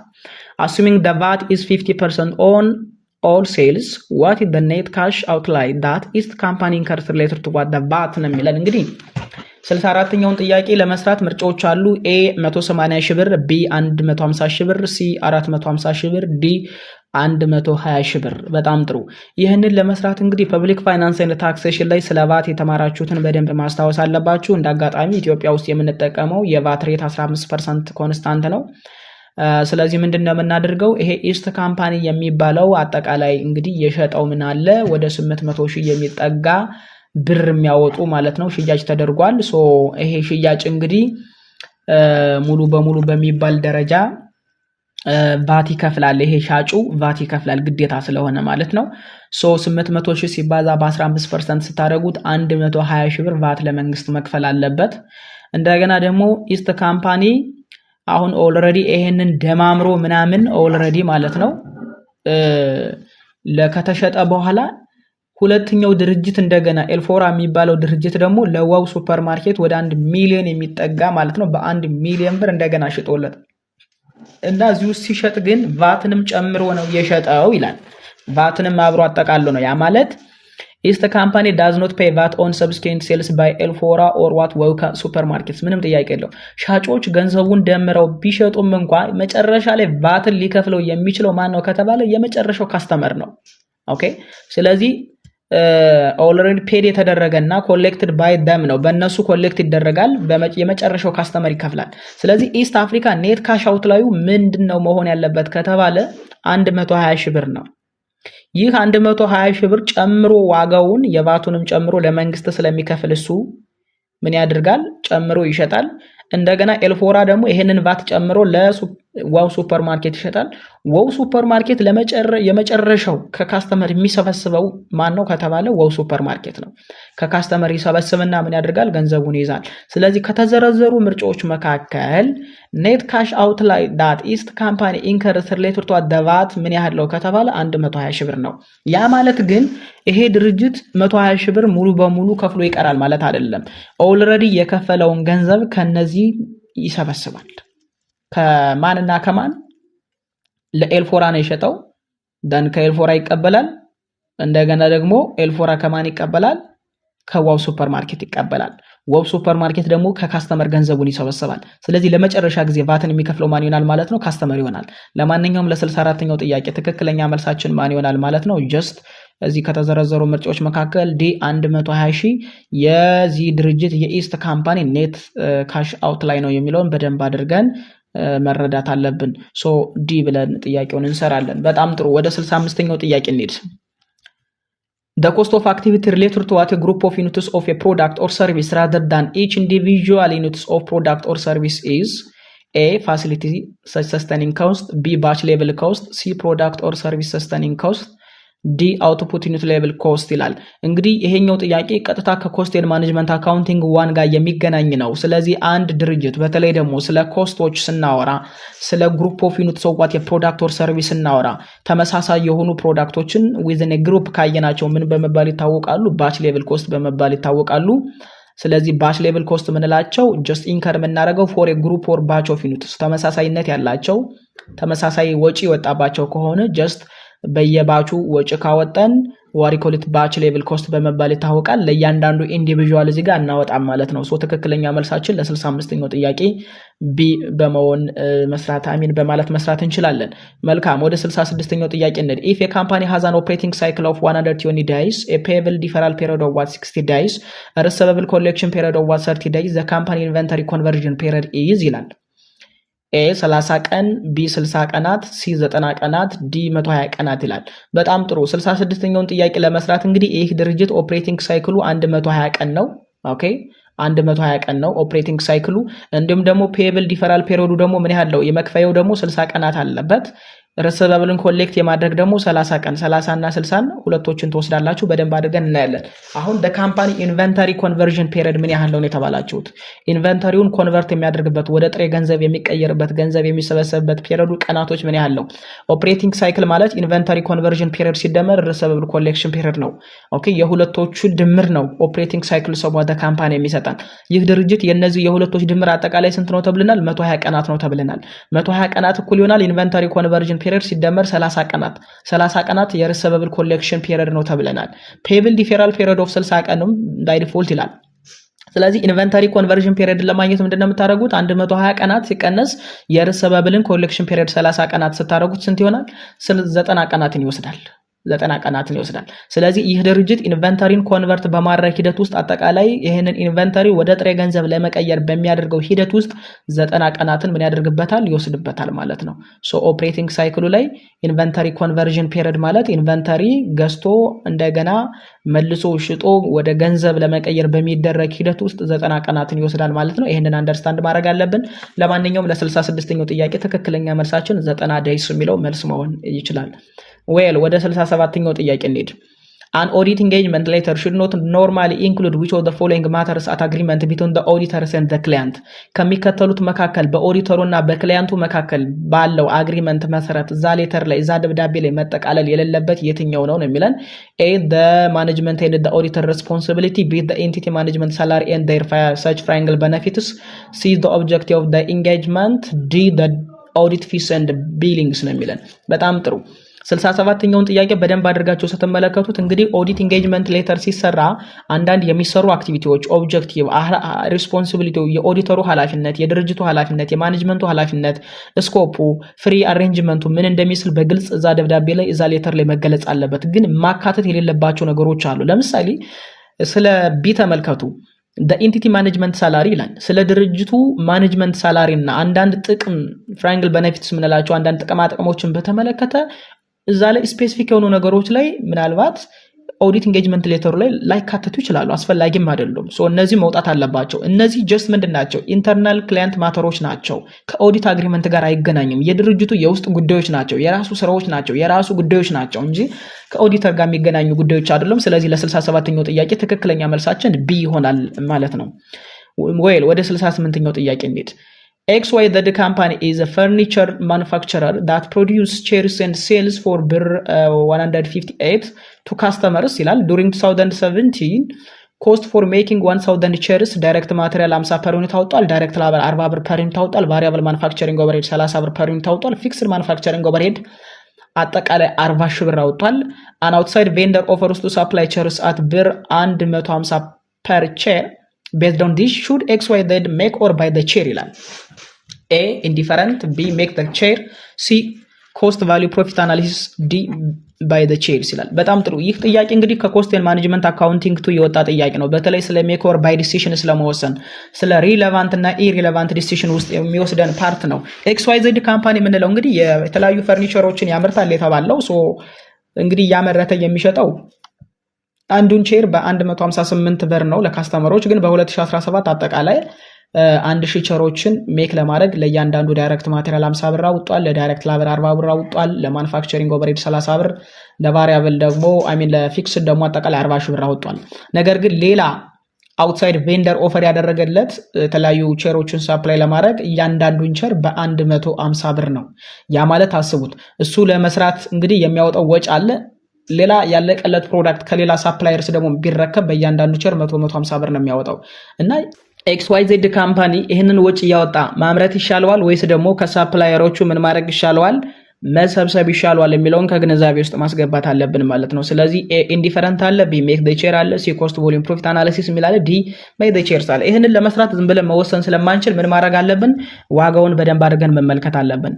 እሺ ለምሳሌ ሪሌቫንት ኮስቱን እንፈልግ። ሪሌቫንት ኮስት ማለት ነው ጀስት ለምሳሌ ሪሌቫንት ኮስት ቱ ሜክ ይሄንን ፕሮዳክት ሜክ ለማድረግ ለመስራት ዳይሬክት ማቴሪያል 50 ብር ፐር ዩኒት ያስፈልጋል። ዳይሬክት ላበር 40 ያስፈልጋል። ቫሪያብል 30 ያስፈልጋል። አጠቃላይ 120 ብር ፐር ዩኒት ነው ያለው። ፊክስድ ኮስት 40 ሺህ ጀስት ኢሪሌቫንት ነው ለዲሲሽን ሜኪንግ ስለማያገለግል ኦልሬዲ ሪሙቭ እናደርገዋለን፣ አያስፈልግም። ኦኬ ከሳፕላየሮቹን ቢረከብም ቢሰራም ፊክስድ ኮስት ፊክስድ ነው። ስለዚህ የመግዣ ዋጋው 150 ብር ነው። አጠቃላይ ግን ሪሌቫንት ኮስቱ ሜክ ለማድረግ 120 ብር ነው የወሰደበት። ስለዚህ ከ120 ብር 150 ብር በጣም ከፍተኛ ነው። ስለዚህ ከሳፕላየሩ ከሚገዛ ይልቅስ ራሱ ቢያመርት እጅግ በጣም የተሻለ ነው። ስለዚህ ሜክ ዘ ቼርስ ወይም ማምረት መቀጠል አለበት የሚለው ትክክለኛ መልስ መሆን ይችላል። ስለዚህ 68ኛውን ጥያቄ በደንብ አድርጋቸው ስትመለከቱ ማለት ነው በራሱ ቢሰራ በእያንዳንዱ ቼር 120 ብር ነው የሚያወጣው። ቢረከብ ግን 150 ብር ይከፍላል። ፊክስድ ኮስት ኢሪሌቫንት ስለሆነ ለዲሲሽን ሜኪንግ ስለማያገለግለን ለዛ ነው ጀስት ያስወገድ ነው ማለት ነው። ስለዚህ ድርጅቱ መግዛትም መሸጥም ማምረትም እስከቀጠለ ድረስ ፊክስድ ኮስት ፊክስድ ነው ይቀጥላል። ስለዚህ ትክክለኛ መልሳችን ምንድነው መሆን ያለበት? ይሄ ድርጅት ጀስት ሜክ ዘ ቼርስ ከመግዛት ይልቅስ ምን ማድረግ አለበት? ራሱ መስራት አለበት የሚለው ትክክለኛ መልስ መሆን ይችላል። ለምን ራሱ ቢሰራ በእያንዳንዱ ቼር 120 ብር ነው የሚያወጣው፣ ቢገዛ ግን 150 ብር ነው። ስለዚህ በጣም የ30 ብር ዲፈረንስ ስላለው በጣም የሚያዋጣው በራሱ ቢሰራ ነው የሚለውን 68ኛውን ጥያቄ በደንብ ቢ ብለን መስራት አለብን ማለት ነው። በጣም ጥሩ። ወደ 69ኛው ጥያቄ እንሄድ። which of the following financial statement show the list of asset liability and equity of what the company at a point in time ይላል። ኢንካም ስቴትመንት፣ ቢ ስቴትመንትስ ኦፍ ሪተርን ኤርኒንግስ፣ ሲ ስቴትመንትስ ኦፍ ፋይናንሻል ፖዚሽን፣ ዲ ስቴትመንትስ ኦፍ ካሽ ፍሎውስ ይላል። የአንድን ድርጅት አጠቃላይ ያለውን አሴት ሊያቢሊቲ ኢኩዊቲ ያለውን አጠቃላይ ሀብት ዕዳና አንጡራ ሀብት at a point in time ወይም ደግሞ በአንድ ቀን ውስጥ ለምሳሌ ግንቦት 25 ከሆነ ግንቦት 25 2018 የአንድ ድርጅት ኤቢሲ የሚባል ካምፓኒ አጠቃላይ ያለው ሀብት ዕዳና አንጡራ ሀብት ይህ ነው፣ ይሄን ያህል ገንዘብ ነው ብለን ሪፖርት የምናደርግበት ምን ይባላል? ስቴትመንትስ ኦፍ ፋይናንሻል ፖዚሽን ወይም ደግሞ ባላንስ ሺት በመባል ይታወቃል። ስቴትመንትስ ኦፍ ፋይናንሻል ፖዚሽን ወይም ደግሞ ባላንስ ሺት የምንለው አሴት ሊያቢሊቲ እና ኢኩዊቲን አት ስፔሲፊክ ፖይንት ኢን ታይም በማቅረብ ይታወቃል። ሌሎቹ ኢንካም ስቴትመንት ማለት የአንድን ድርጅት ረቨኑ እና ኤክስፐንስ ሳመራይዝ የምናደርግበት ነው። ገቢና ወጪን ሳመራይዝ አድርገን ትርፍና ኪሳራን የምንሰራበት ነው። ስቴትመንትስ ኦፍ ሪተርን ኤርኒንግ የአንድን ድርጅት አጠቃላይ ያለውን ቢግኒንግ ሪተርን ኤርኒንግ ሲደመር ኔት ኢንካም ወይ ሲቀነስ ኔት ሉዝ ምናምን ማይነስ ዲቪደንድ አድርገን መጨረሻ ላይ ያለውን አንጡራ ሀብት ሪተርን ኤርኒንግን የምንፈልግበት መንገድ ነው። ስቴትመንትስ ኦፍ ካሽ ፍሎ ማለት ደግሞ ኢንፍሎ ኤንድ አውትፍሎ ኦፍ ካሽን ሳመራይዝ የምናደርግበት የአንድ ድርጅት ፋይናንሻል ስቴትመንት ነው። ስለዚህ ትክክለኛ መልሳችን ለ69ኛው ጥያቄ ማን ይሆናል ማለት ነው? ጀስት ስቴትመንትስ ኦፍ ፋይናንሻል ፖዚሽን ወይም ደግሞ ምን በመባል ይታወቃል ማለት ነው? ባላንስ ሺት በመባል ይታወቃል። መልካም 70ኛውን ጥያቄ እንመልከት። a long term contract a company can recognize revenue over time if a company performance does create an asset with an alternative use, b another company would need to substantially reform the work the company has completed to date, C. Company performance creates or enhance an asset. D. The company doesn't have a right to payment for its performance completed to date እያለ ይቀጥላል። ለማንኛውም በሎንግ ተርም ኮንትራክት ማለት ነው ወይም ውልና ስምምነት አንድ ድርጅት ረቨኑን ሪኮግናይዝ ኦቨርታይም ማድረግ ከፈለገ በኢንተርናሽናል ፋይናንሻል ሪፖርቲንግ ስታንዳርድ 15 ህግ መሰረት ረቨኑ is recognized over time if the customer controlled the asset as it is created or enhanced የሚለው ትክክለኛ መልስ መሆን ይችላል። ሲጋ ያለው ካምፓኒ ፐርፎርማንስ ክሬት ማድረግ አለበት ወይም ደግሞ አሴቱን ኢንሃንስ ማድረግ አለበት የሚለው ትክክለኛ መልስ መሆን ይችላል። ኦኬ ትክክለኛ መልስ መሆን ይችላል። ስለዚህ ዊዝን ሎንግ ተርም ኮንትራክት ማለት የረጅም ጊዜ ውልና ስምምነቶችን ገብተን አንድ ድርጅት ረቨኑን ሪኮግናይዝ እያደረገ ኦቨርታይም የሚቀጥል ከሆነ ይሄንን ለማድረግ ግዴታ ኢፍ ምን መሆን አለበት ነው ካምፓኒ ፐርፎርማንስ ክሬትስ ኦር ኢንሃንስስ አን አሴት። ኦኬ ይሄንን በደንብ ማድረግ አለበት። ስለዚህ ካስተመሩ ምን ማድረግ አለበት? if the customer control the asset ካስተመሩ የዝን ድርጅት አሴት ኮንትሮል የሚያደርግ ከሆነ ኦኬ ክሬትድ የተደረገው ወይም ደግሞ ኢንሃንስድ የተደረገው among other things remain constant ብለን ምን ወስዳቸው ከሆነ just ረቨኑ ሪኮግናይዝ ማድረግ ያለብን ሰባኛው ጥያቄ ትክክለኛ መልስ መሆን ይችላል ማለት ነው። ስለዚህ just C ብለን እንሰራለን። በጣም ጥሩ። ወደ 71ኛው ጥያቄ እንሂድ። A building with a cost of what ብር 500,000 and accumulated depreciation of 300,000 was sold ብር 150,000. The journal entry to record the sale would include A. credit to gain on sale of a plant asset ብር 50,000. B. credit to accumulated depreciation of building ብር 300,000. C. debit to loss on sale of plant asset ብር 50,000. D. debit to building ብር 500,000 ነው የሚለን። በጣም ጥሩ። 71ኛውን ጥያቄ ለመስራት ምንድነው ማድረግ ያለብን? ኦኬ 71ኛውን ጥያቄ በመጀመሪያ ደረጃ ቢልዲንጉ ኮስቱ ወይም ደግሞ ቡክ ቫልዩ ምን ያህል ነው የሚለውን ለመፈለግ ኬሪንግ አማውንቱ ወይም ደግሞ ሂስቶሪካል ኮስቱን መውሰድ አለብን። ስለዚህ ቡክ ቫልዩን ከረንት ያለውን ለማግኘት ኮስት ማይነስ ምን እናረጋለን? አኮሙሌትድ ዲፕሪሲዬሽን እናረጋለን። ከረንት ቡክ ቫልዩ is equals to carrying amount ማለት ኮስቱ 500,000 ሲቀነስ 300,000 200,000 ይመጣል። ሴሊንግ ፕራይሱ ደግሞ ይህ የተሸጠው በስንት ነው? በ150,000። 200,000 ብር የሚያወጣ የአንድ ድርጅት ቢልዲንግ የተሸጠው በ150,000 ብር ብቻ ነው። ያ ማለት ድርጅቱ 50,000 ብር ከስሯል ማለት ነው። ፋንዳሜንታል ኦፍ አካውንቲንግ ቱ ላይ በደንብ ብትመለከቱት ሁለተኛው ቻፕተር ላይ ታገኙታላችሁ።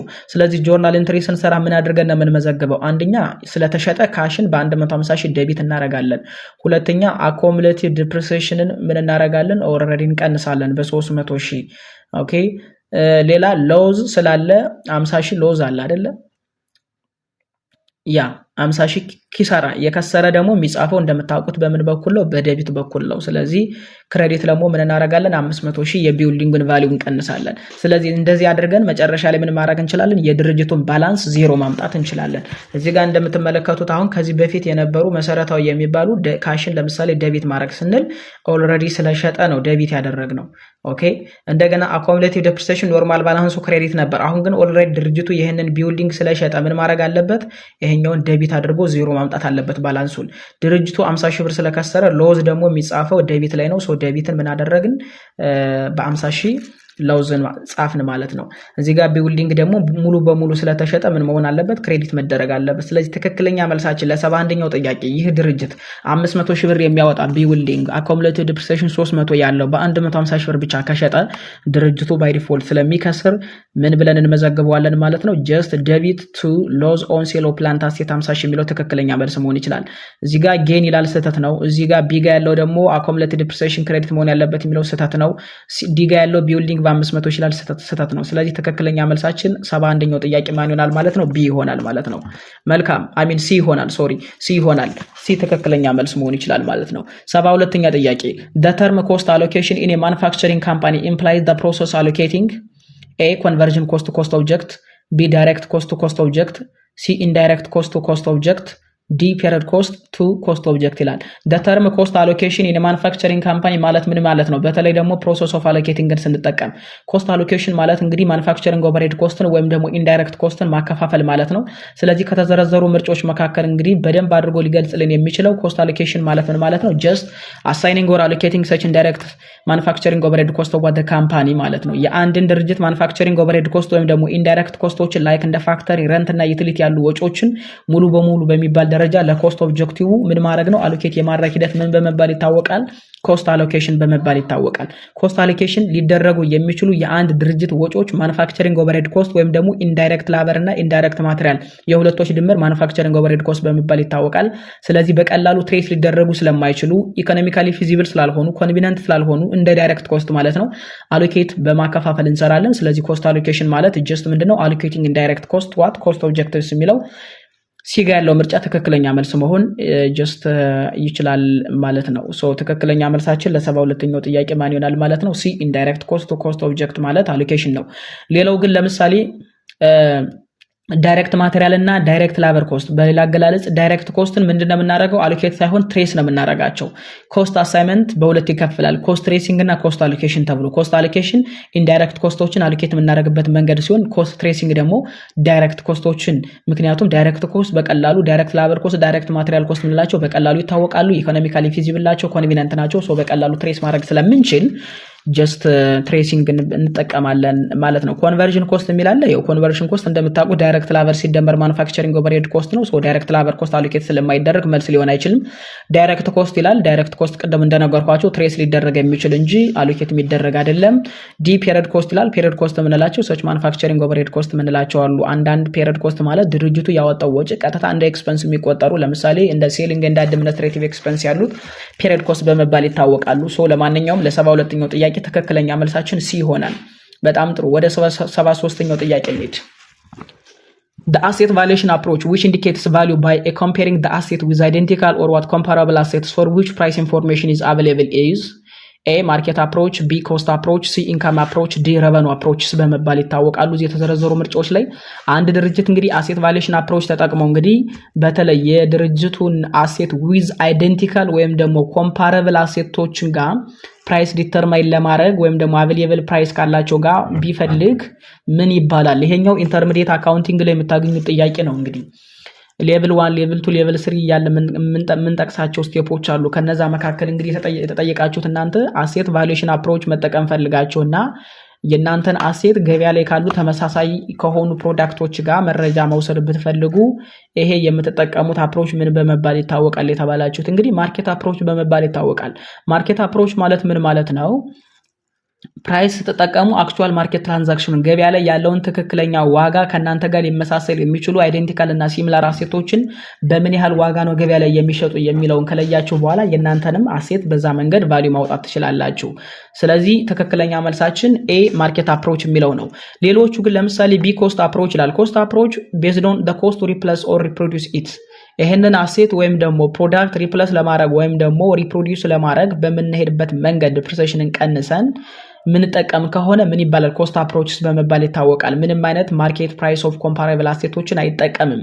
ሲጋ ያለው ኢንካም አፕሮችን የምንጠቀም ከሆነ ደግሞ ቤዝድ ኦን ዘ ፕሬዘንት ቫልዩ ኦፍ ፊውቸር ኢንካምስ ድርጅቱ ላይ ያለው አሴት ወደፊት ከሚያስገኘው ካሽ አንጻር አይተን ምን እናደርጋለን? ኢንካም አፕሮች ልንጠቀም እንችላለን ማለት ነው። ኦኬ። ስለዚህ ዲጋ ያለው ምርጫ ረቨኑ አፕሮች የምንለው ደግሞ ስታንዳርድ አሴት ቫሉዌሽን አፕሮች ላይ ብዙ ጊዜ እንጠቀምበትም። ረቨኑ ጀስት ከቢዝነስ ፐርፎርማንስ ጋር የሚገናኝ ነው፣ ከትራንዛክሽን ጋር የሚገናኝ ነው እንጂ ከአሴት ቫሉዌሽን ጋር የሚገናኝ አይደለም። ረቨኑ ሪኮግኒሽን ፕሪንሲፕል የሚባል እንዳለ ሁሉ ማለት ነው። ለማንኛውም ለ73ኛው ጥያቄ ትክክለኛ መልሳችን ከተዘረዘሩ ምርጫዎች መካከል ኤ ማርኬት አፕሮች።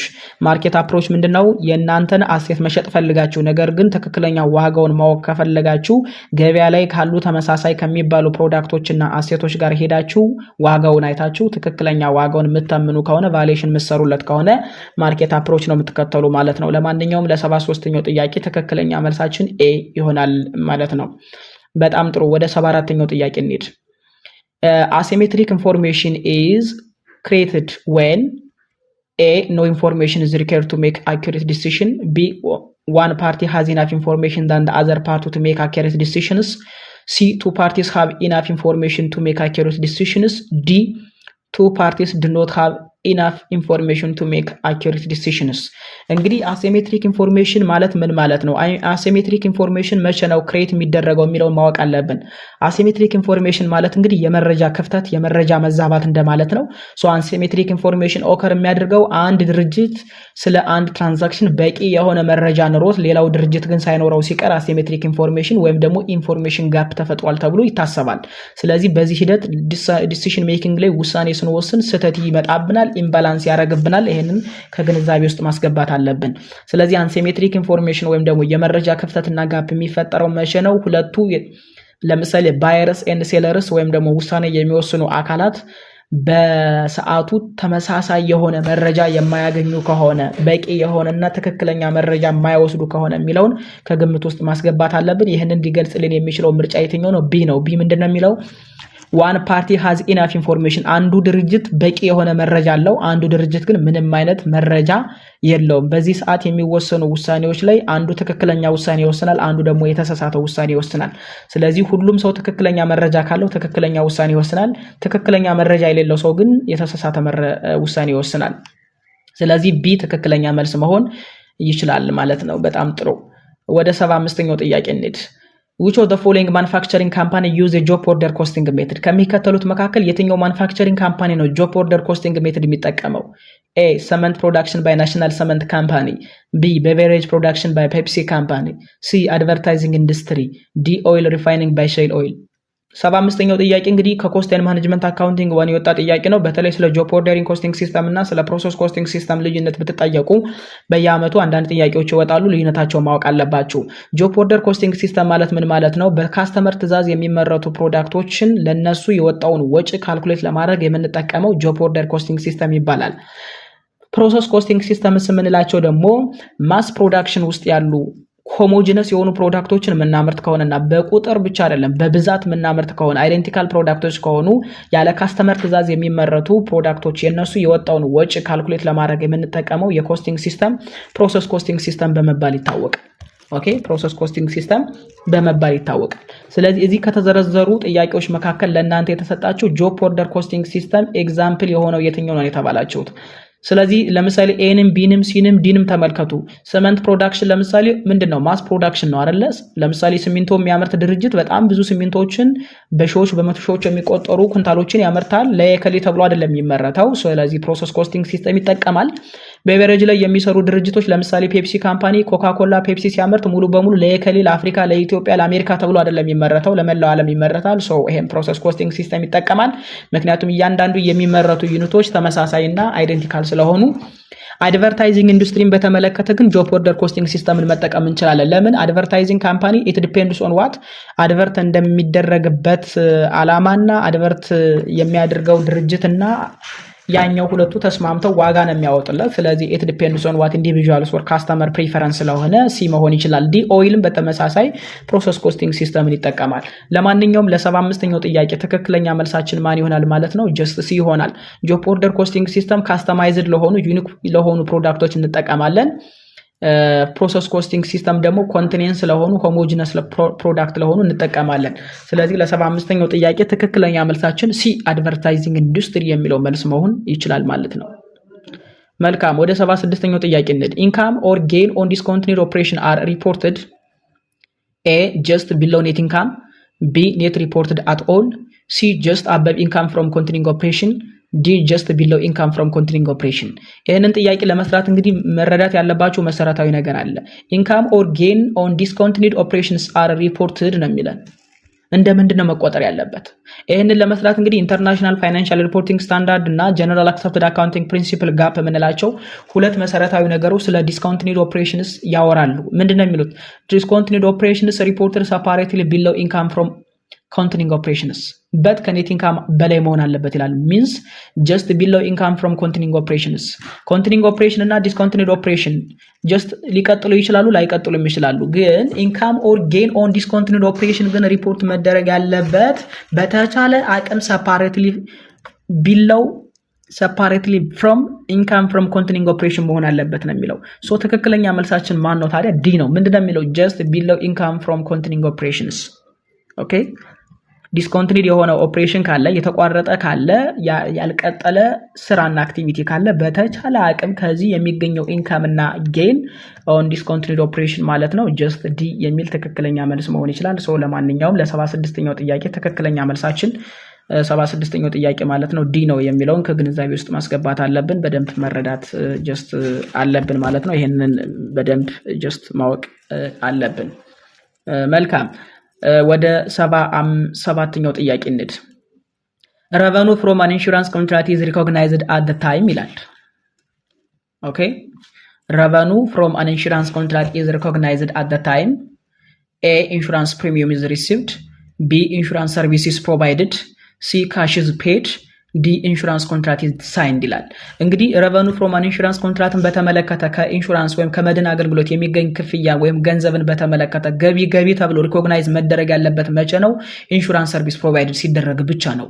ይሄኛውን በደንብ አድርጎ ኢንተርናሽናል ፋይናንሻል ሪፖርቲንግ ስታንዳርድ 17 ይገልጻል።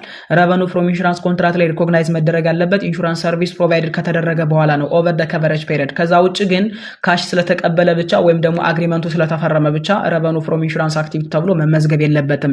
ስለዚህ 77ኛው ጥያቄ ትክክለኛ መልሳችን ማን ይሆናል ማለት ነው? ቢ ኢንሹራንስ ሰርቪስ ፕሮቫይደር ሲደረግ ብቻ ይሆናል የሚለው ትክክለኛ መልስ መሆን ይችላል።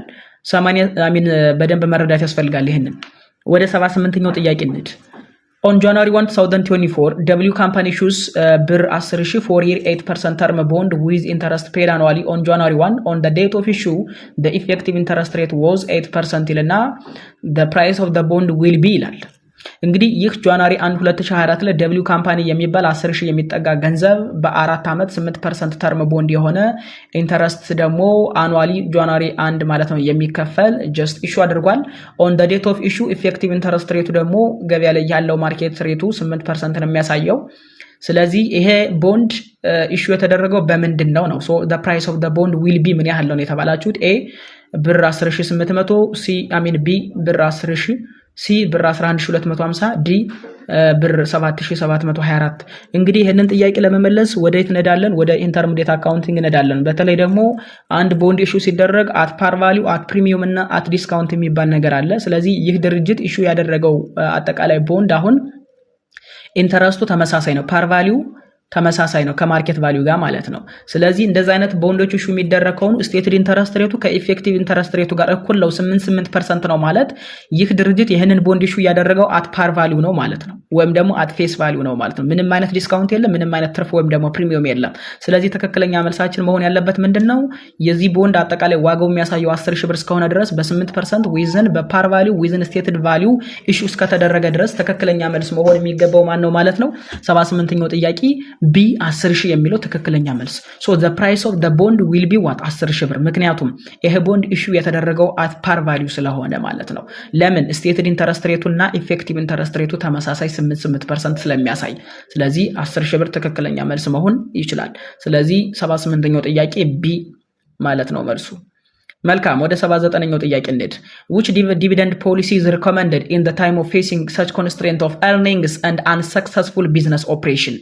A stable dividend policy, B irregular dividend policy, C no dividend policy, D regular dividend policy።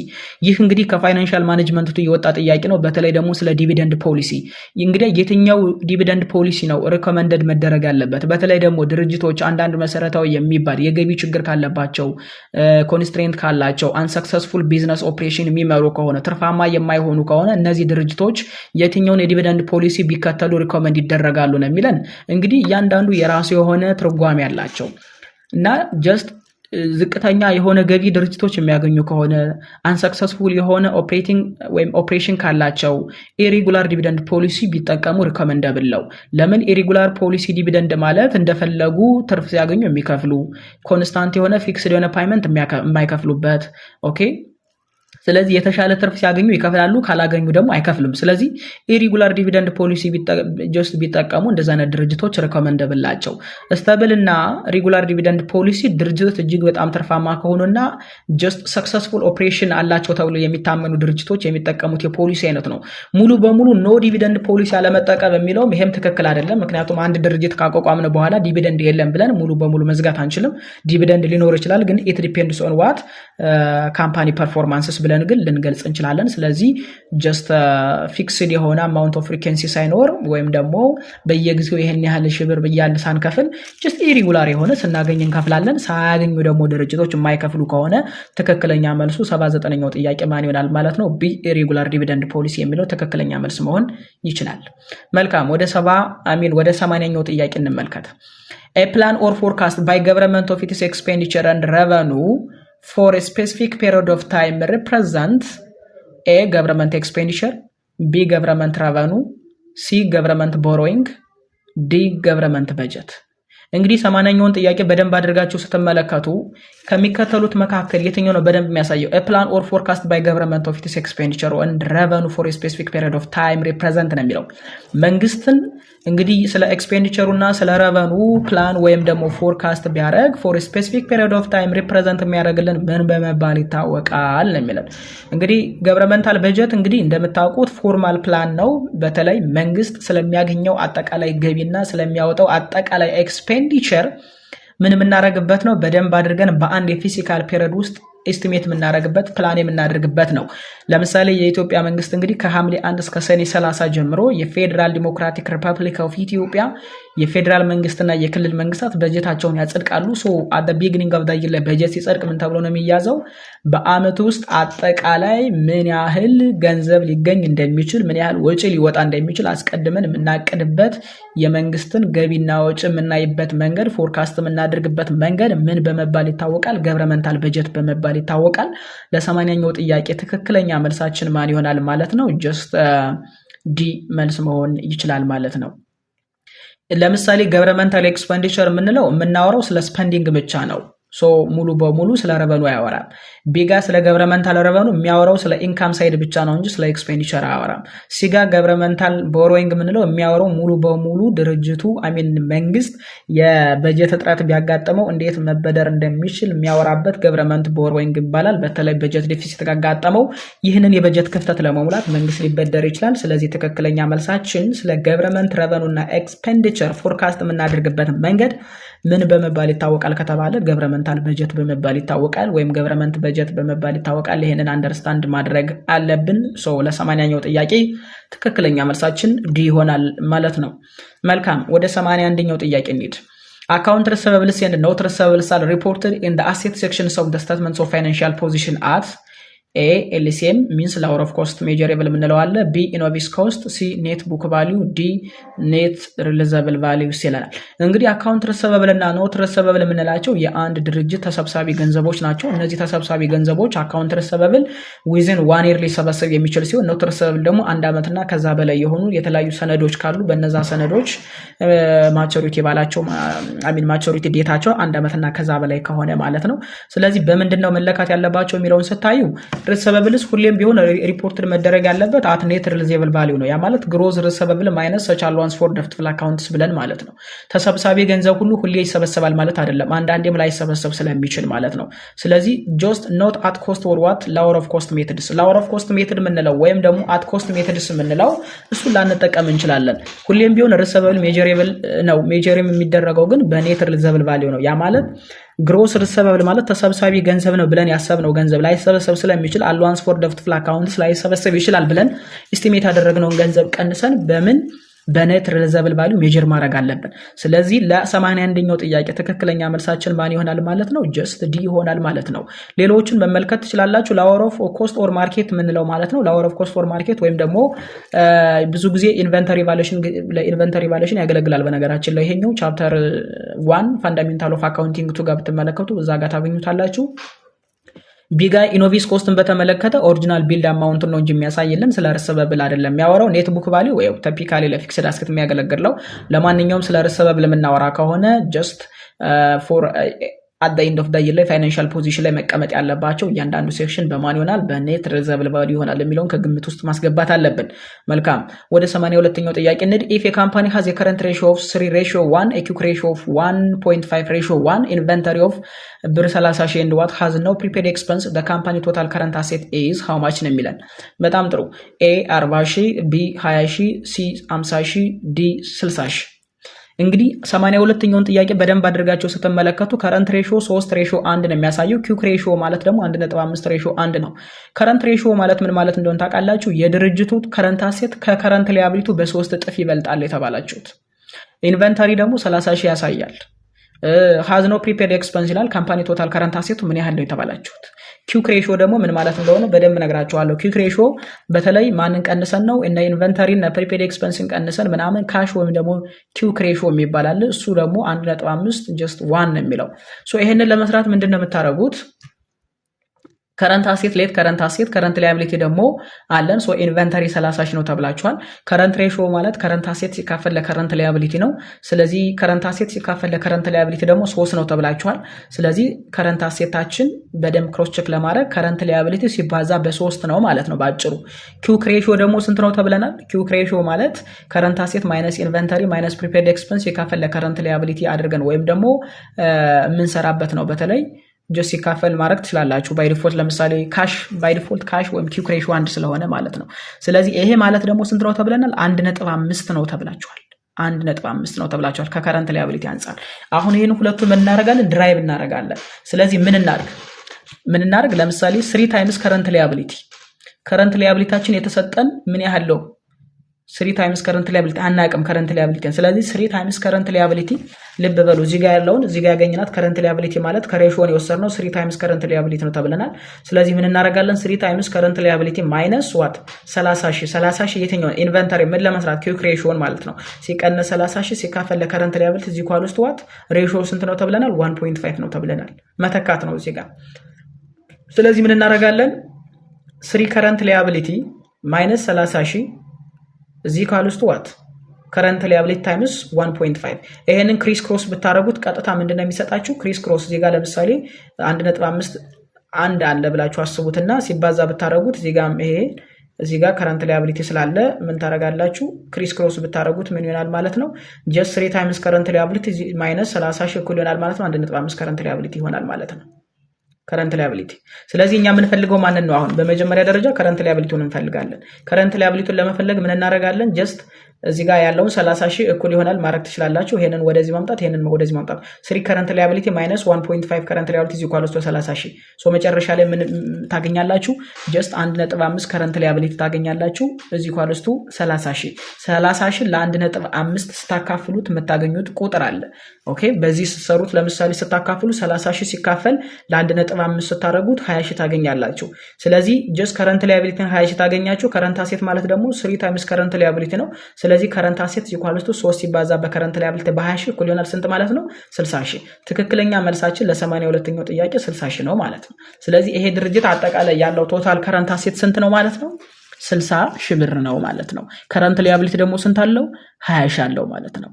ኦኬ ፕሪፔድ ኤክስፐንስ የለውም ስለተባላችሁ ለምሳሌ ካሹ ስንት ነው ተብላችሁ ብትጠየቁ ለምሳሌ እዚህ ጋር ካሹ ምን ያህል ነው ካሽ ያለው ብትባሉ መልሰው ስንት ይሆናል? ከረንት አሴቱ ስንት አግኝተናል? 60 ሺህ ሲቀነስ ኢንቨንተሪ ስንት አለው? 30 ሺህ። ስለዚህ ካሽ ስንት ነው ማለት ነው? 30 ሺህ ነው ማለት ነው። ስለዚህ በዚህ መንገድ በቀላሉ መስራት ትችላላችሁ። ለማንኛውም ለ82ኛው ጥያቄ ትክክለኛ መልሳችን ማን ይሆናል ማለት ነው? ዲ ይሆናል። መልካም 83ኛውን ጥያቄ እንመልከት። ማኑፋክቸሪንግ ኮስት ኮንሲስት ኦፍ which of the following? A. Direct manufacturing labor and manufacturing overhead cost. B. Indirect material, indirect labor and other indirect manufacturing overhead cost. C. Direct material, direct manufacturing labor cost. D. Direct material, direct manufacturing labor and manufacturing overhead cost ይላል። 83ኛውን ጥያቄ በደንብ አድርጋችሁ ስትመለከቱ ከማኑፋክቸሪንግ ኮስት ጋር ሊገናኝ የሚችለው የሚይዛቸው እነማን ነው የሚለን።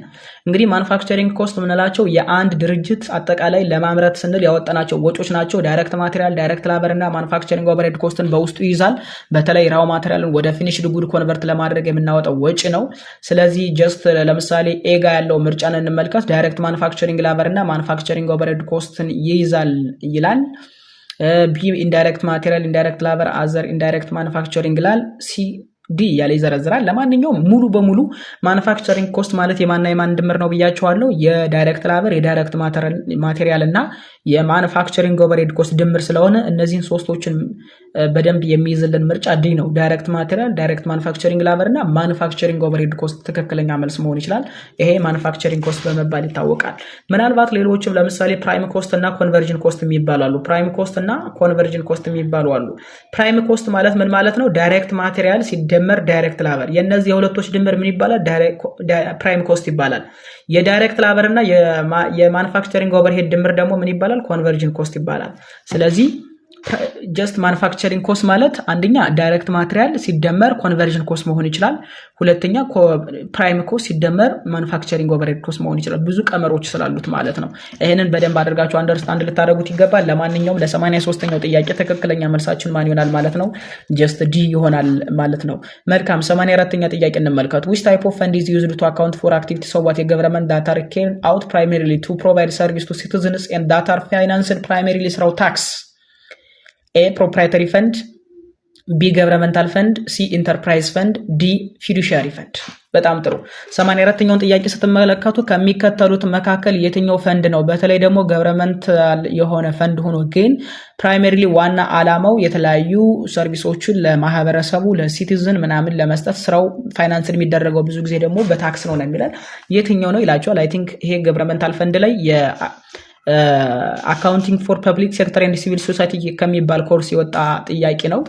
እንግዲህ ፈንድ በሶስት ይከፈላል። ሜጀር ክላሲፊኬሽኑ ገቨርንመንታል ፈንድ፣ ፕሮፕራይተሪ ፈንድ እና ፊዱሻሪ ፈንድ በመባል ይታወቃል።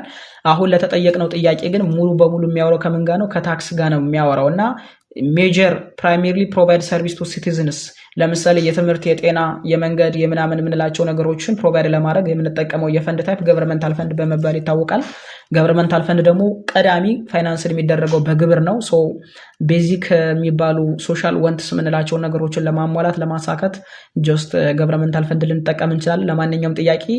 ለማንኛውም ነገር ለ84ኛው ጥያቄ ትክክለኛ መልሳችን ገቨርንመንታል ፈንድ ነው። ፕሮፕራይተሪ ፈንድ የምንላቸው እንደ ቢዝነስ ኦርጋናይዜሽን ኢንተርፕራይዝ ፈንድ እና ኢንተርናል ሰርቪስ ፈንድ የሚባል ነገር በማስከፈል ገንዘብ በመቀበል እንደ ኢትዮ ቴሌኮም፣ እንደ ኢትዮጵያ ኤሌክትሪክ ፓወር፣ እንደ ውሃ አገልግሎት የመሳሰሉ ነገሮችን የሚጠቀሙት የፈንድ ታይፕ ፕሮፕራይተሪ ፈንድ ይባላል።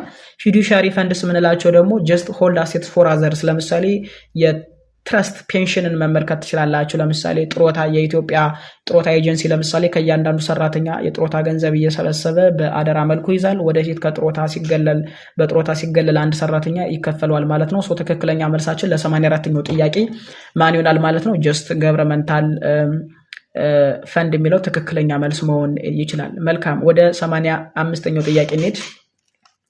fiduciary funds are often identified in governmental financial report as fiduciary fund በገቨርንመንታል ፋይናንሻል ሪፖርት ላይ እንደምንድን ነው አይደንቲፋይ መደረግ ያለበት? A. trust and agency fund, B. trust and special fund, C. internal and agency fund, D. internal and special service fund ይለናል። እንግዲህ 85ኛው ጥያቄ የተጠየቃችሁ ስለምንድን ነው? ስለ ጀስት ፊዱሻሪ ፈንድ ነው። እንግዲህ ፊዱሻሪ ፈንድ ማለት ምን ማለት ነው ብያችኋለሁ ቅድም። ጀስት ሆልድ አሴትስ ፎር አዘርስ ነው። ስለዚህ ፊዱሻሪ ፈንድ ላይክ ትረስት ፈንድን ይይዛል። ለምሳሌ ፔንሽን ትረስት ፈንድን የጥሮታን፣ ከዛ ኤጀንሲ ፈንድ ሊይዝ ይችላል። ኤጀንሲ ፈንድ ማለት ገቨርንመንታል ሜቢ ሆልድስ አሴትስ ፎር አዘርስ የሌላ ድርጅቶችን የሌላ ገቨርንመንትን አሴቶች ሆልድ ሊያደርጉ ይችላሉ። ሶ ጀስት ሜኪንግ ትረስት ኤንድ ኤጀንሲ ፈንድ the correct አይደንቲፊኬሽን ኦር ክላሲፊኬሽን ሰዋት ፊዱሻሪ ፈንድስ። ስለዚህ ከተዘረዘሩ ምርጫዎች መካከል ለማለት ነው ለ85ኛው ጥያቄ ትክክለኛ መልስ ሊሆነን የሚችለው ማን ነው? ትረስት ኤንድ ኤጀንሲ ፈንድ የሚለው ኤጋ ያለው ምርጫ ለፊዱሻሪ ፈንድ በደንብ ትልቅ ኤግዛምፕል መሆን ይችላል ማለት ነው። መልካም ወደ 86ኛው ጥያቄ እንሂድ። Blank is a review of an organization procedure to determine whether the organization is following specific procedure, rules or regulations set out by some higher authority ይላል። እንግዲህ ከሚከተሉት መካከል ለሚለን ኦፕሬሽናል ኦዲት፣ ኦዲት ኦፍ ፋይናንሻል ስቴትመንት፣ ኮምፕላያንስ ኦዲት እና ፐርፎርማንስ ኦዲት ይላል። እንግዲህ ይሄኛው የኦዲቲንግ ዋን ጥያቄ ነው። ከኦዲቲንግ ዋን የወጣ ጥያቄ ነው። እንግዲህ ብላንክ ኢዝ ሪቪው ማለት ምን ማለት ነው? ኦርጋናይዜሽናል ፕሮሲጀር ይላል። ህግና ስርዓት ነው የሚያወራው። ቱ ዲተርማይን ዌዘር ዘ ኦርጋናይዜሽን ኢዝ ፎሎዊንግ ስፔሲፊክ ፕሮሲጀር ሩል ኦር ሬጉሌሽን፣ ድርጅቱ ህግና ስርዓትና መመሪያዎችን መከተሉን አለመከተሉን ክሮስ ቼክ የምናደርግበት ኦዲት የምናደርግበት የኦዲት ታይፕ ምን በመባል ይታወቃል ነው የሚለን። እንግዲህ አንድ ድርጅት ህግና ስርዓት መከተሉን አለመከተሉን ኦዲተሩ ምን የሚባል ኦዲት ሰርቶ ነው የሚያገኘው? ኮምፕላያንስ ኦዲት የሚባል ሰርቶ ነው። ኮምፕላያንስ ኦዲት ማለት ጀስት ቼክ ዌዘር አን ኦርጋናይዜሽን ኢዝ ፎሎዊንግ ስፔሲፊክ ሩልስ ኦር ሬጉሌሽንስ። ኦኬ በሃየር አውቶሪቲ በሃየር ኦፊሻል የተቀመጡ ያ ማለት ላይክ ህገ መንግስት ሊሆን ይችላል፣ ህግና ስርዓት ሊሆን ይችላል፣ ኢንተርናል ፖሊሲ ሊሆን ይችላል፣ ኢንተርናል ኮንትሮሉንም ሊሆን ይችላል። እነዚህን ህግና ስርዓቶችን ተከትሎ አንድ ድርጅት እየሰራ ነው ወይስ አይደለም የሚለውን ነገር ክሮስ ቼክ ለማድረግ ኦዲተሩ ኦዲት ሊያደርግ ይችላል። ኦዲት የሚደረገው ታይፕ ደግሞ ኮምፕላያንስ ኦዲት በመባል ይታወቃል። ኦፕሬሽናል ኦዲትን በተመለከተ ኦፕሬሽናል ኦዲት ስሙ ራሱ እንደሚያመለክተው ድርጅቱ የሚሰራው ስራ ኤፌክቲቭ እና ኤፊሽንት በሆነ መንገድ ነው ወይስ አይደለም የሚለውን ነገር ክሮስ ቼክ የምናደርግበት ነው። ኦዲት ኦፍ ፋይናንሻል ስቴትመንት ማለት ደግሞ አንድ ድርጅት ትክክለኛ የሆነ ፋይናንሻል ሪከርድ አድርጓል ወይስ አላደረገም፣ ትክክለኛ ፋይናንሻል ስቴትመንት አዘጋጅቷል ወይስ አላዘጋጀም፣ ትክክለኛ አካውንቲንግ ስታንዳርዶችን አይኤፍአርኤስን ጋፕን ተከትሎ ሰርቷል ወይስ አልሰራም የሚለውን ነገር የምናይበት ነው። ኦኬ ዲጋ ፐርፎርማንስ ኦዲት የምንለው ደግሞ ዌዘር ፕሮግራምስ ወይም ደግሞ ስታንዳርዱ እዚህ ጋር የተቀመጡ ፕሮግራሞች ለምንፈልገው ዓላማ አውትካማችን ኢንተንድድ አውትካም ናቸው አግኝተናል ወይ አችብ አድርገናል ወይ የሚለውን ነገር የምናይበት ነው። ለማንኛውም ለ86ኛው ጥያቄ ትክክለኛ መልሳችን ጀስት ማን ይሆናል ማለት ነው? ሲ ኮምፕላያንስ ኦዲት በመባል ይታወቃል። መልካም ወደ 87ኛው ጥያቄ እንዴት in preparing bank reconciliation deposit in transit would be A deducted from balance per bank statement, B deducted from balance per the depositor statement, C added to balance per the depositor statement, D added to balance per the bank statement ነው የሚለን። በጣም ጥሩ 87ኛውን ስትመለከቱ እንግዲህ ዲፖዚት ኢን ትራንዚት ማለት የባንክ ሪካውንሲሌሽን ነው። ይህንን ጥያቄ ይሄ ጥያቄ ወጣበት ኮርስ እንግዲህ ፋንዳሜንታል ኦፍ አካውንቲንግ 1 እንዲሁም ደግሞ ኢንተርሚዲየት ፋይናንሻል አካውንቲንግ 1 ላይ ነው። ስለዚህ ስለ 87ኛው ጥያቄ ስናወራ ባንክ ሪካውንሲሌሽን ማለት ጀስት ምንድነው? ሂሳብ ማስታረቅ ነው። ባንክ ሪካውንሲሌሽን ማለት ሂሳብ ማስታረቅ ነው። ሶ ድርጅቶች እና ባንኩ የሰራውን እያንዳንዱን ትራንዛክሽን ምን ማድረግ አለብን? ክሮስ ቼክ ማድረግ አለብን። ስለዚህ ዲፖዚት ኢን ትራንዚት የሚባል አንድ አካውንት አለ። ይህ ዲፖዚት ኢን ትራንዚት ማለት ዲፖዚተሩ ወይም ደግሞ ድርጅቱ መዝግቧል። ይሄንን ቼክ ይከፈል ብሎ ይቀመጥ ዲፖዚት አድርጎ ኦልሬዲ ተቀማጭ አድርጎ መዝግቦታል፣ ቼክ ጽፏል። ግን እስካሁን ድረስ ባንኩ ላይ አልደረሰም። ባጭሩ ዲፖዚት ኢን ትራንዚት በሂደት ላይ ያሉ ቼኮች እንደማለት ነው። ድርጅቱ መዝግቧቸዋል፣ ባንኩ ግን አልመዘገበም እስካሁን ድረስ። ስለዚህ በባንክ ስቴትመንት ላይ ግዴታ መመዝገብ አለበት፣ ግዴታ እኩል ለማምጣት ማለት ነው። ስለዚህ ዲፖዚት ኢን ትራንዚት ውድ ቢ አድድ ቱ ባላንስ ፐር ደ ባንክ ስቴትመንት የሚለው ማንጋ ያለው ምርጫ ማለት ነው። ዲጋ ያለው ምርጫ ትክክለኛ መልስ መሆን ይችላል። ስለዚህ ምን መደረግ አለበት ማለት ነው? በባንኩ መመዝገብ አለበት። ስለዚህ ሁሌም ቢሆን ዲፖዚት ኢን ትራንዚት በባንክ ስቴትመንት ላይ አድ ይደረጋል። አውትስታንዲንግ ቼክ ደግሞ ከባንክ ስቴትመንት ላይ ይቀነሳል። አውትስታንዲንግ ቼክ ማለት ድርጅቱ ይከፈል ብሎ ጽፎ ቼክ እስካሁን ድረስ ባንኩ ያልቀነሳቸው ቼኮች ናቸው። ሶ መጨረሻ ላይ አጀስትመንት ስንሰራ ባንክ ሪካውንሲሌሽን ስናዘጋጅ ቼክ አውትስታንዲንግን ምን ማድረግ አለብን ማለት ነው? አውትስታንዲንግ ቼኮችን መቀነስ አለብን። ዲፖዚት ኢን ትራንዚት ቼኮችን ደግሞ መደመር አለብን። ይሄኛው ከባንክ አንጻር ነው። ከድርጅቱ አንጋል ደግሞ ኖት ጀስት ሪሲቨብልስ ድርጅቱ የሰበሰበለት ገቢ ካለ ረቨኑ መደመር አለበት በድርጅቱ ኢንተረስት ረቨኑን ጨምሮ ማለት ነው። እንዲሁም ደግሞ ሰርቪስ ቻርጆች ካሉ ባንኩ ያስከፈላቸው ማለት ድርጅቱ አጀስትመንት ሲሰራ መቀነስ አለበት። ኢረር ከተሰራ በሁለቱም ወገን በኩል አጀስትመንት ያስፈልጋቸው። ለማንኛውም ለ87ኛው ጥያቄ ትክክለኛ መልሳችን ማን ይሆናል ማለት ነው? ጀስት ዲ ይሆናል ማለት ነው። 88ኛ ጥያቄ ዘመን ካምፓኒ ሃዝ ፕሪ-ታክስ ፋይናንሻል ኢንካም ኦፍ ብር 100,000 and taxable income of what ብር 80,000 on December 31st 2025 if corporate tax rate is 30% on December 31st 2025 reporting which of the following is incorrect ይላል። እንግዲህ እዚህ ጋር የተዘረዘሩ ምርጫዎች አሉ። ኤ ዲፈር ታክስ አሴት 6,000፣ ቢ ዲፈር ታክስ ላያቢሊቲ 6,000፣ ሲ ኢንካም ታክስ ፔብል 24,000፣ ዲ ኢንካም ታክስ ኤክስፐንስ 30,000። በጣም ጥሩ 88ኛውን ጥያቄ በደንብ አድርጋችሁ ስትመለከቱ ዘመን የሚባል ድርጅት እንግዲህ ፕሪታክስ ፋይናንሻል ኢንካም ማለት አካውንቲንግ ኢንካም 100,000 ብር አግኝቷል። ይህ 100,000 ብር እንግዲህ አጠቃላይ 30% ግብር ኮርፖሬት ታክስ ይከፍላል። ታክሰብል ኢንካም ኦፍ ደግሞ አጠቃላይ 80,000 አለው። ያ ማለት ለታክስ ሪተርን ፐርፐዝ ደግሞ ለገቢዎች የሚላከው 80,000 ብር ነው ተብሎ ተገልጿል። ስለዚህ ምን ያህል ገንዘብ ይከፍላል የሚለውን ነገር እናያለን። ከሚከተሉት መካከል ስህተት የሆነው የትኛው ነው የተባላችሁት? ይሄንን እንግዲህ አድቫንስድ ፋይናንሻል አካውንቲንግ ላይ እንዲሁም ደግሞ ኢንተርሚዲየት ፋይናንሻል አካውንቲንግ ላይ በደንብ አለ ስለ ዲፈር ታክስ አሴት እና ዲፈር ታክስ ሊያቢሊቲ ማለት ነው። ለማንኛውም ይሄ ዘመን የሚባለው ድርጅት ፕሪታክስ ፋይናንሻል ኢንካሙ ወይም አካውንቲንግ ኢንካም የሚባል 100,000 ካለው 30% ኮርፖሬት ታክስ ስለሚከፍል አጠቃላይ ታክስ ኤክስፐንሱ መሆን ያለበት በአመቱ መጨረሻ 30,000 ብር ነው ግብር መክፈል ያለበት። ነገር ግን ለገቢዎች የሚላከው ስቴትመንት ላይ ፎር ቴምፖራሪ ዲፈረንስ የሚባል አለ። ባለፈው አይ ቲንክ በመጀመሪያው ፓርት 1 ላይ አይ ቲንክ ያየነው አልመሰለኝም ካየነው ዛጋ በደንብ ቸክ ማድረግ ትችላላችሁ ቴምፖራሪ ዲፈረንስ የሚባል አለ ቴምፖራሪ ዲፈረንስ ማለት ድርጅቱ ለራሱ ዓላማ የሚያዘጋጀው ፋይናንሻል ስቴትመንት አለ ለገቢዎች የሚላክ ፋይናንሻል ስቴትመንት አለ ለገቢዎች የሚላከው ፋይናንሻል ስቴትመንት እና ለራሱ ለአካውንቲንግ ፐርፐስ ለኤክስተርናል ዩዘሮች ለውጥ ተጠቃሚዎች የሚዘጋጀው ስቴትመንት ላይ ሁለት መሰረታዊ ልዩነቶች ሊፈጠር ይችላል ኦኬ ለኢንተርናል ዩዘርስ ለኤክስተርናል ዩዘርስ ፋይናንሻል ስቴትመንት ሲያዘጋጅ አካውንቲንግ ኢንካም እየተባለ ይጠራል ፋይናንሻል ኢንካም እየተባለ ይጠራል ለታክሰብል ፐርፐስ ደግሞ ለገቢዎች የሚላከው ደግሞ ስቴትመንት የራሱ የሆነ መለያ አለው እና ሁለቶች በሚፈጠር ልዩነት አጀስትመንት ምናምን ስንሰራ ለምሳሌ ቴምፖራሪ ዲፈረንስ ሊፈጠር ይችላል ህግ ስርዓት ምናምን አንዳንድ ስንጠቀም እና ይሄን ነገር ስናደርግ ቴምፖራሪ ዲፈረንስ የሚፈጠር ከሆነ ቴምፖራሪ ዲፈረንስ ደግሞ ምን ይዞ ይመጣል ዲፈር ታክስ አሴት እና ዲፈር ታክስ ላያቢሊቲ የሚባል እዳ ወይም ደግሞ ተሰብሳቢ ሀብት ይዞ ይመጣል ለማንኛውም ይሄ ዘመን የሚባለው ድርጅት እንግዲህ ፋይናንሻል ኢንካሙ ወይም አካውንቲንግ ኢንካሙ ለኤክስተርናል ዩዘሮች ሪፖርት ከሚደረገው ላይ 30,000 ብር ነው ግብር መክፈል ያለበት ኖርማሊ ለገቢዎች ለታክስ ሪተርን ኢንካም ለገቢዎች ተብሎ በተዘጋጀው ግን 80,000 አጠቃላይ በ30 ብታዩት 24,000 ነው የሚያሳየው ስለዚህ ሁለቶች ልዩነት አለ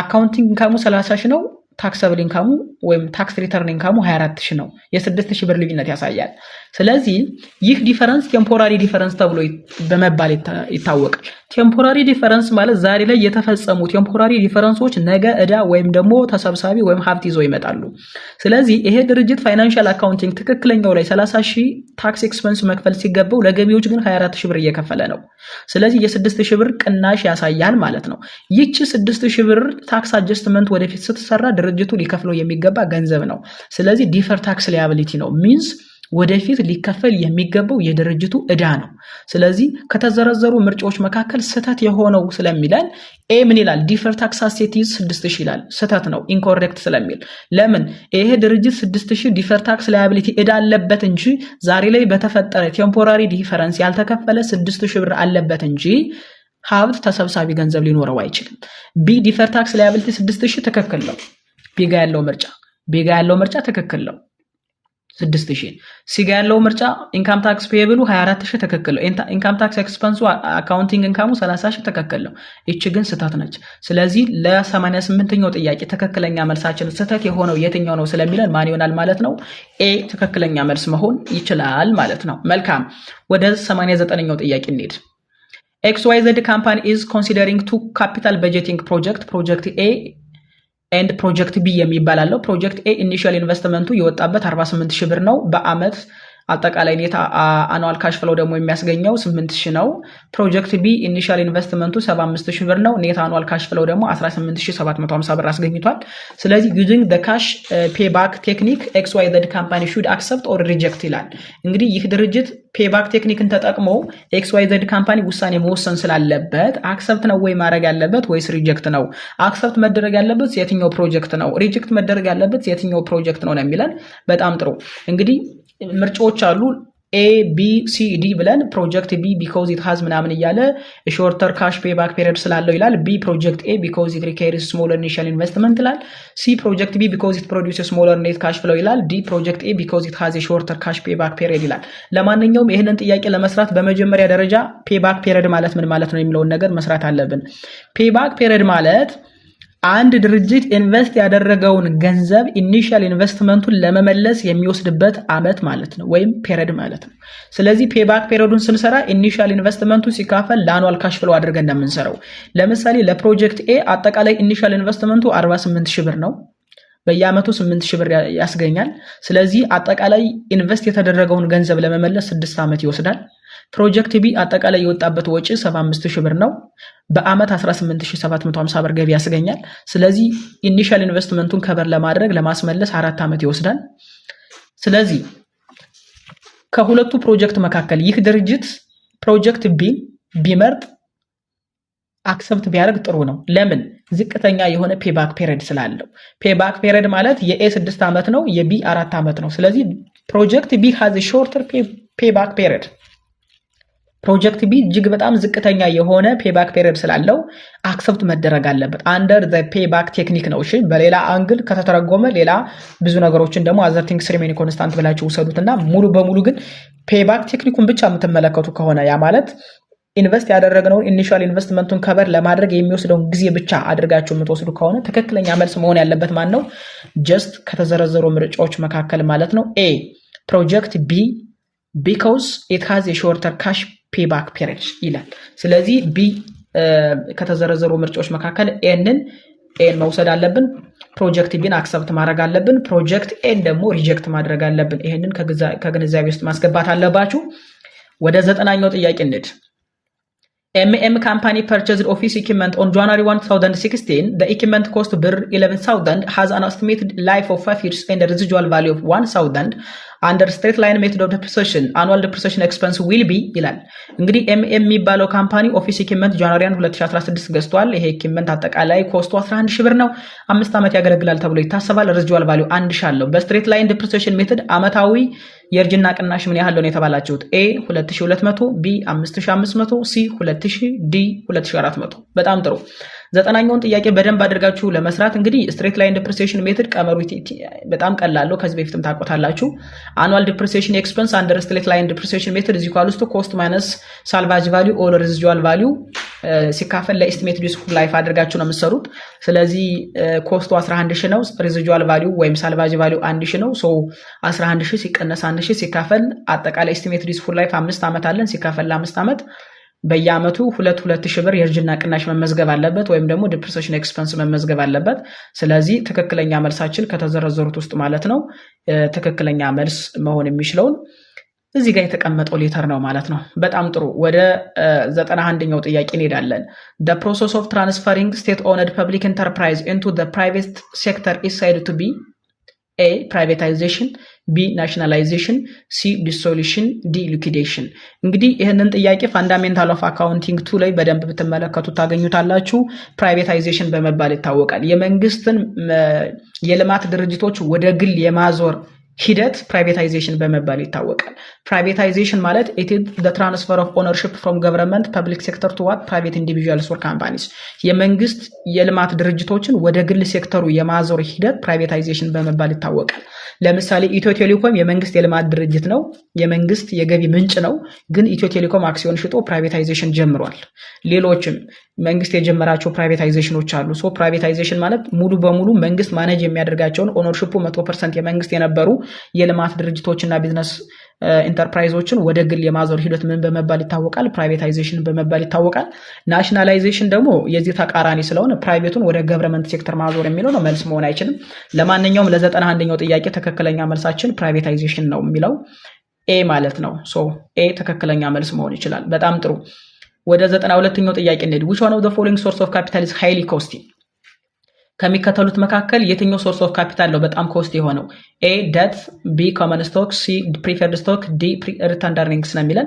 እንግዲህ ይህ ጥያቄ ከፋይናንሻል ማኔጅመንት የወጣ ጥያቄ ነው። ፋይናንሻል ማኔጅመንት ላይ እንግዲህ በጣም ብዙ ጥያቄዎች አሉ። ከነዛ መካከል አንዱ ሶርስ ኦፍ ካፒታል ነው። ስለዚህ ኮመን ስቶክ እንግዲህ ዋን ኦፍ ዘ ሞስት ኮስት የሚባለው ሶርስ ኦፍ ካፒታል ኮመን ስቶክ ነው። ቢኮዝ ኢንቨስተርስ ኤክስፔክት የሚያደርጉት ሃይ ሪተርን ነው። ነገር ግን በጣም ከፍተኛ ሪስክም ስላላቸው ዲቪደንድ ደግሞ በዛ ላይ ነን ታክስ ዲዳክተብል ስለሆነ 2 ጊዜ ግብር ይከፍላሉ። ሶ በጣም ኤክስፐንሲቭ ነው። ከነዚህ መካከል ግን በጣም the least የሚባለው ኮስት ያልሆነው ማን ነው ከተባላችሁ ደት ነው። ጀስት ኮስት ኦፍ ቦሮዊንግ ላይ እንግዲህ ደት ብድር መበደር በጣም ዝቅተኛ ነው። ሶ it is cheaper due to tax deductibility of interest ነው። ታክስ ሽልድ ስለምናገኝ ወይም ደግሞ ገንዘብ የተበደረ ድርጅት ወለድ ሲከፍል ኦልሬዲ ታክስ ዲዳክተብል ስለሆነለት በጣም ቺፐር ነው። ሶ በቀላሉ ማግኘት እንችላለን። ፕሪፈርድ ስቶክም ከኮመን ስቶክ አንጻር ስናየው እጅግ በጣም ያናል የሚባል አይደለም። ቢካውዝ ሞር ዳን ከደት የበለጠ ኮስት ቢሆንም ከኮመን ስቶክ አንጻር ስናየው ግን ለስ ኮስት ነው። ለምን? ፕሪፈርድ ስቶኮች ባይ ዲፎልት ኮንስታንት የሆነ ፊክስድ የሆነ ፓይመንት ስለሚያገኙ ማለት ነው። ሪተርን ኤርኒንግ ሃብ ኖ ዳይሬክት ኢሹያንስ ኮስት ስለሌለው ጀስት ስቲል ሃብ አን ኦፖርቹኒቲ ኮስት ግን አለው። ግን ከኮመን ስቶክ ያነሰ ነው እንጂ ሪተርን ኤርኒንግ ማለት ደግሞ ድርጅቱ ያተረፈውን ትርፍ ለወደፊት ጥቅም ብሎ ሪተርን ሲያደርግ ሲይዘው ለፊውቸር ኤክስፓንሽን ፐርፐዝ ብሎ ሲይዘው ምን ይባላል? ሪተርን ኤርኒንግ በመባል ይታወቃል። ለማንኛውም ለ92ኛው ጥያቄ ትክክለኛ መልሳችን ማን ይሆናል ማለት ነው? ቢ ኮመን ስቶክስ ይሆናል ማለት ነው። መልካም። ወደ 93ኛው ጥያቄ ታክስ ሆልዲንግ ኢምፕላይስ tax holiday implies A, exemptions of what corporate income tax for a period of time, B, reductions of corporate dividend tax rate, C, reductions of employment income tax rate, ዲ ሪዳክሽንስ ኦፍ ኢምፖርት ዲቲ ይለናል። በጣም ጥሩ 93ኛውን ጥያቄ እንግዲህ የግብር እፎይታ የሚባላል። የግብር እፎይታ ማለት ምን ማለት ነው የተባላችሁት? እንግዲህ የግብር እፎይታ ማለት ገቨርንመንት የተለያዩ የግብር እፎይታ ጊዜ የግብር መክፈያ ጊዜ እፎይታ ሊሰጥ ይችላል።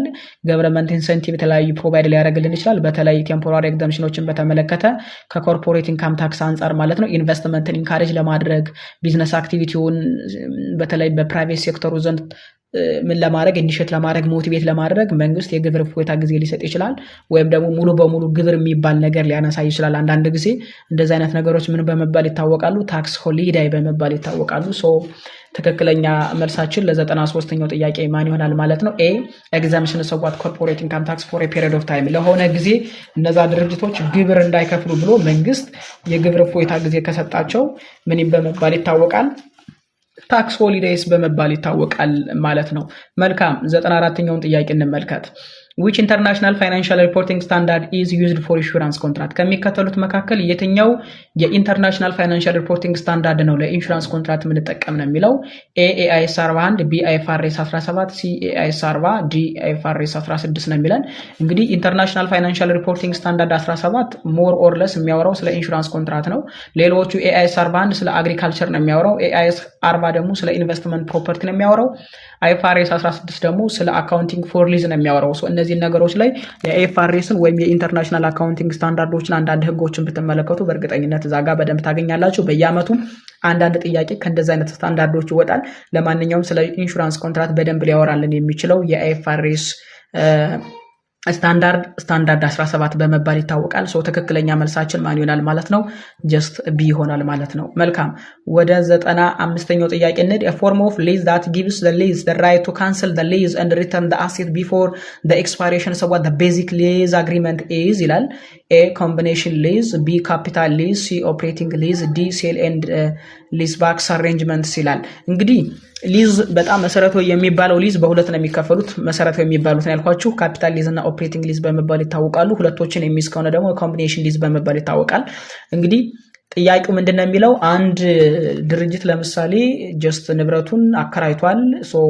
ነገር ግን ካከራየ በኋላ ካንስል ማድረግ ቢፈልግና ሙሉ በሙሉ ቀኑ ከመድረሱ በፊት አግሪመንቱን አቋርጦ አሴቱን መልሶ ቢወስድ ምን ይባላል የሚለን ይሄ ኦፕሬቲንግ ሊዝ በመባል ይታወቃል። ኦፕሬቲንግ ሊዝ ማለት ምን ማለት ነው? ቲፒካሊ የተከራየው አካል የኛን ንብረት እናከራየውና ነገር ግን ስምምነታችን ምንድነው እኛ በፈለግን ጊዜ አግሪመንቱን አቋርጠን ሀብታችንን ማስመለስ የምንችልበት ምን ይባላል? ተርም ኦፕሬቲንግ ሊዝ በመባል ይታወቃል። ነገር ግን ካፒታል ሊዝ የምንለው ወይም ደግሞ ፋይናንሲንግ ሊዝ የምንለው ግን ሙሉ በሙሉ በሚባል ደረጃ ነን ካንስለብል ነው። ካንስል ማድረግ ሪሞ ማድረግ አንችልም። ሙሉ በሙሉ ሪስኩንም ሪተርኑንም ትራንስፈር ነው የምናደርገው። ኦነርሺፑን ሙሉ በሙሉ ለምሳሌ እኔ አንድ ቢልዲንግ ባከራይ ሙሉ በሙሉ ሪስኩንም ሪዋርዱንም ሁሉ ነገር ቢመጣ ኃላፊነቱ ወስዶ እስከዚህ ዓመት ድረስ ብዬ ነው የማከራየው። ስለዚህ ምን ይባላል ይሄኛው? ፋይናንስ ሊዝ ወይም ካፒታል ሊዝ በመባል ይታወቃል። ብዙ ጊዜ ፎር ሎንግ ፔሪድስ ኦፍ ታይም ከሆነ ነው ይሄን የምንጠቀመው። ለማንኛውም ለ95ኛው ጥያቄ ትክክለኛ መልሳችን ኦፕሬቲንግ ሊዝ ትክክለኛ መልስ መሆን ይችላል። ሲ ማለት ነው። ኦፕሬቲንግ ሊዝ ትክክለኛ መልስ መሆን ይችላል። መልካም 96ኛውን ጥያቄ እንመልከት። A distinguishing difference between government and not for profit organization is A absence of owners, B taxation as a significant source of funding, C just receipt of resource from donors that do not get proportional benefits from the donated entity, D lack of a profit motives ይላል። 96ኛውን ስትመለከቱ እንግዲህ ከሚከተሉት መካከል which one of the following is a distinguishing difference between government and not for profit organizations ነው የሚለን። ይሄኛው እንግዲህ አካውንቲንግ ፎር ፐብሊክ ሴክተር የመጀመሪያው ቻፕተር ላይ ወጣ ጥያቄ ነው። እንግዲህ የመንግስታዊ ተቋማትና ለኤንጂኦ ተቋማት የምንላቸው ለትርፍ የማይሰሩ ድርጅቶች መሰረታዊ የሆነ ልዩነታቸው ምንድነው ነው የሚለን። እንግዲህ እነዚህ ሁለቶች ገቨርንመንታል ኦርጋናይዜሽንስ የምንላቸውና ኤንጂኦ የምንላቸው ሁለቶችም ጀስት ላክ ኦነርስ አይደል? ትርፍ አያተርፍም፣ ፕሮፊት ሞቲቭ የላቸውም፣ ጀስት ላክ ኦፍ ኦነርስ።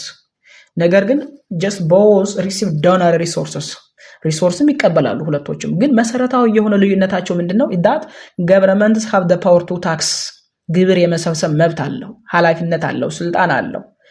ኦኬ አስ ሜጀር ፈንዲንግ ሶርስ ስለሆነ ለገቨርንመንት። ኤንጂኦ የምንላቸው ግን ይህን ማድረግ አይችሉም። ስለዚህ እዚህ ከተዘረዘሩ ምርጫዎች መካከል ታክሴሽን አስ ሲግኒፊካንት ሶርስ ኦፍ ፈንዲንግ የሚላለ ዋሪኮሌት እዚህ ጋር ያለው ምርጫ ማን ነው? ቢ ማለት ነው። ስለዚህ ገቨርንመንታል ኦርጋናይዜሽን ወይም ገቨርንመንትስ የምንላቸው የመንግስት ተቋማት ከኤንጂኦ ወይም መንግስታዊ ኖርማሊ ተቋማት ከኤንጂኦ ተቋማት የሚለየው ምንድነው? ገቨርንመንት ግብር የመሰብሰብ ስልጣን ስላለው ነው። ሌሎቹ ግን አብሰንስ ኦፍ ኦነርስ፣ ላክ ኦፍ ፕሮፊት፣ ሞቲቭስ የምንለው በሙሉ ተመሳሳይ የሆነ ሁለቶችም ጋር የሚገኝ ካራክተር ነው። ለማንኛውም ለ96ኛው ጥያቄ ትክክለኛ መልሳችን ማን ይሆናል ማለት ነው? ጀስት ቢ ይሆናል። መልካም 97ኛ ጥያቄ ሆፕ ካምፓኒ ዩዝ የጆብ ኦርደር ኮስቲንግ ሲስተም እና አፕላይስ ማኑፋክቸሪንግ ኦቨርሄድ ኮስት ኦን ዘ ቤሲስ ኦፍ ዳይሬክት ማኑፋክቸሪንግ ላበር ሃወርስ ዩዚንግ ዘ ቴብል ቢሎው ማኑፋክቸሪንግ ኦቨርሄድ አፕላይድ ቱ ጆብ 01 ውድ ቢ ይላል። እንግዲህ ይህ ድርጅት አጠቃላይ ምንድነው የሚለውን ነገር እንየው። ኮስት አሎኬሽን ቤዙ ምንድነው? ዳይሬክት ማኑፋክቸሪንግ ላበር ነው፣ ሃወርስ ነው። በነገራችን ላይ አሎኬሽን ቤዛችን ዓለም ላይ 3 ናቸው። ወይ ማኑፋክቸሪንግ ላበር መሆን አለበት፣ ወይ ደግሞ ዳይሬክት ላበር ኮስት መሆን አለበት፣ ወይም ደግሞ ማሽን ሃወርስ መሆን አለበት። ከነዚህ ውጭ ሊሆን አይችልም። ስለዚህ ለዚህ ጋር የተሰጠን አለ በጀትድ እና አክቹዋል ተሰጥቶናል። ዳይሬክት ማቴሪያል፣ ዳይሬክት ማኑፋክቸሪንግ ላበር እና ኦቨርሄድ ኮስቶች እንዲሁም ደግሞ ዳይሬክት ማኑፋክቸሪንግ ላበር ሃወርስ እዚህ ጋርም ተሰጥቶናል። ምርጫዎች አሉ። ኤ 50,000፣ ቢ 45,000፣ ሲ 60,000፣ ዲ ምናምን። ለማንኛውም የ97ኛውን ጥያቄ በደንብ ስትመለከቱ ጥያቄ ወጣበት ከኮስት ኤንድ ማኔጅመንት አካውንቲንግ 1 ከ3ኛው ቻፕተር ጆብ ኦርደሪንግ ኮስቲንግ ቻፕተር ከሚባለው ነው። ጆብ ኦርደር ኮስቲንግ ሲስተም ላይ እንግዲህ ኖርማል ኮስቲንግን እና አክቹዋል ኮስቲንግን ተጠቅመን አንድ ድርጅት ምን ያህል ማኑፋክቸሪንግ ኦቨርሄድ ኮስት ለአንድ ጆብ እንዳወጣ ካልኩሌት ማድረግ እንችላለን። ቤዝድ ኦን ፕሪዲተርማይንድ ኦቨርሄድ ሬት ሰርተን ማለት ነው። ስለዚህ እዚህ ጋር የተሰጠንን ነገር ለመስራት መጀመሪያ ምን ማድረግ አለብን? ፕሪዲተርማይንድ ኦቨርሄድ ሬት ነው ማወቅ አለብን። ፕሪዲተርማይንድ ኦቨርሄዱን ለመስራት ደግሞ የምንጠቀመው ምንድነው የሚለውን ነገር ማወቅ አለብን። ሶ ፕሪዲተርማይንድ ኦቨርሄድ ሬት ኢኳልስ ቱ በጀትድ ኦቨርሄድ ሬት ሲካፈል ለበጀትድ ላበር ሃወር ነው የምናደርገው። ሶ በጀትድ ኦቨርሄድ ሬታችን አጠቃላይ እንደ ድርጅት የተሰጠን ምን ያህል ነው በጀትድ ኦቨርሄድ ሬቱ ምን ያህል ነው የሚለውን ማየት አለባችሁ። እዚህ ከተዘረዘሩ መካከል ማለት ነው። እዚህ ጋር ቼክ ማድረግ ትችላላችሁ። አጠቃላይ ምን ያህል ነው? ለምሳሌ ጀስት በጀትድ የሚለውን ነገር ማኑፋክቸሪንግ ኦቨርሄድ በጀትድ ምን ያህል ነው? 50,000 ነው። ስለዚህ 50,000 ሲካፈል ለስንት ታደርጋላችሁ? ለ10,000 ለበጀትዱ ማለት ነው። በነገራችን ላይ ይሄንን ስትጠቀሙ ምን እየተጠቀማችሁ እንደሆነ ታውቃላችሁ? ኖርማል ኮስቲንግ የሚባለው ነው የምትጠቀሙ። ኖርማል ኮስቲንግ ማለት በጀትን መጠቀም ነው ሙሉ በሙሉ በሚባል ደረጃ። ስለዚህ 50,000 ሲካፈል ለ10,000 በእያንዳንዱ ሰዓት ማለት ነው 5 ብር ይከፍላል ማለት ነው። ይሄንን ካገኘ ቀጥታ ምን ማድረግ አለብን? አፕላይድ ማኑፋክቸሪንግ ኦቨርሄዱን መፈለግ አለብን። አፕላይድ ማኑፋክቸሪንግ ኦቨርሄድ ማለት ምን ማለት እንደሆነ ታውቃላችሁ? ፕሪዲተርማይንድ ኦቨርሄድ ሬት ሲባዛ በአክቹዋል ላበር ሃወር ነው። አክቹዋል ላበር ሃወሩ ምን ያህል የተጠቀመ 9,000 ሰዓት። ስለዚህ 9,000 ሲባዛ በ5 ታደርጉታላችሁ። 9,000 ሲባዛ በ5 ምን ያህል ይሆናል ማለት ነው? 45,000 ይሆናል ማለት ነው። 45,000። ስለዚህ ትክክለኛ መልሳችን ማን ይሆናል ማለት ነው? ዩዚንግ ዘ ቴብል ቢለው ማኑፋክቸሪንግ ኦቨርሄድ አፕላይድ ምን ያህል ነው ስለተባለ መልሱ ስንት ይሆናል? 45,000 ብር ይሆናል። ስለዚህ ትክክለኛ መልሳችን ለ97ኛው ጥያቄ ቢ 45,000 ይሆናል ማለት ነው። መልካም ወደ 98ኛው ጥያቄ እንሂድ።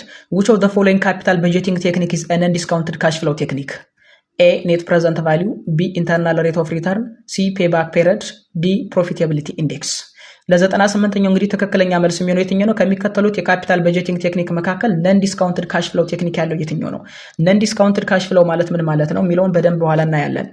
ኦኬ እነዚህ የተዘረዘሩ በሙሉ እንግዲህ ፋይናንሻል ማኔጅመንት ላይ ካፒታል በጀቲንግ ዲሲሽን ላይ ለመወሰን ከሚያገለግሉ መሰረታዊ ከሚባሉ ሜቶዶች መካከል ናቸው።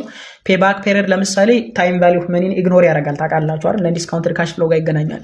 ፔባክ ፔሪድ አጠቃላይ ኢኒሺያል ኢንቨስትመንቱን ከበር ለማድረግ ምን ያህል ጊዜ ይወስዳል የሚለውን ብቻ ነው እንጂ የሚያየው ዛሬ ላይ የተገኘ ገንዘብና ከ5 እና ከ10 ዓመት በኋላ የተገኘ ገንዘብ ጀስት ልዩነት እንዳለው በደንብ አይገልጽም። ስለዚህ ፔባክ ፔሪድ ታይም ቫልዩ ኦፍ መኒን ኢግኖር ያደርጋል። ስለዚህ just it is making such an undiscounted cash flow technique non discounted cash flow technique ነው የሚጠቀመው ማለት ነው። ሌላው ግን net present value internal rate of return እና profitability index ግን ታይም ቫልዩ ኦፍ መኒ ከግምት ውስጥ ያስገባሉ። ዲስካውንትድ ካሽ ፍሎው ይጠቀማሉ። ስለዚህ ዲስካውንትድ ፊውቸር ካሽ ፍሎው ቱ ፕሬዘንት ቫልዩ ዩዚንግ ፕሪዲተርማይንድ ኦቨርሄድ ሬት ልንጠቀም እንችላለን ኔት ፕሬዘንት ቫልዩ ስንሰራ።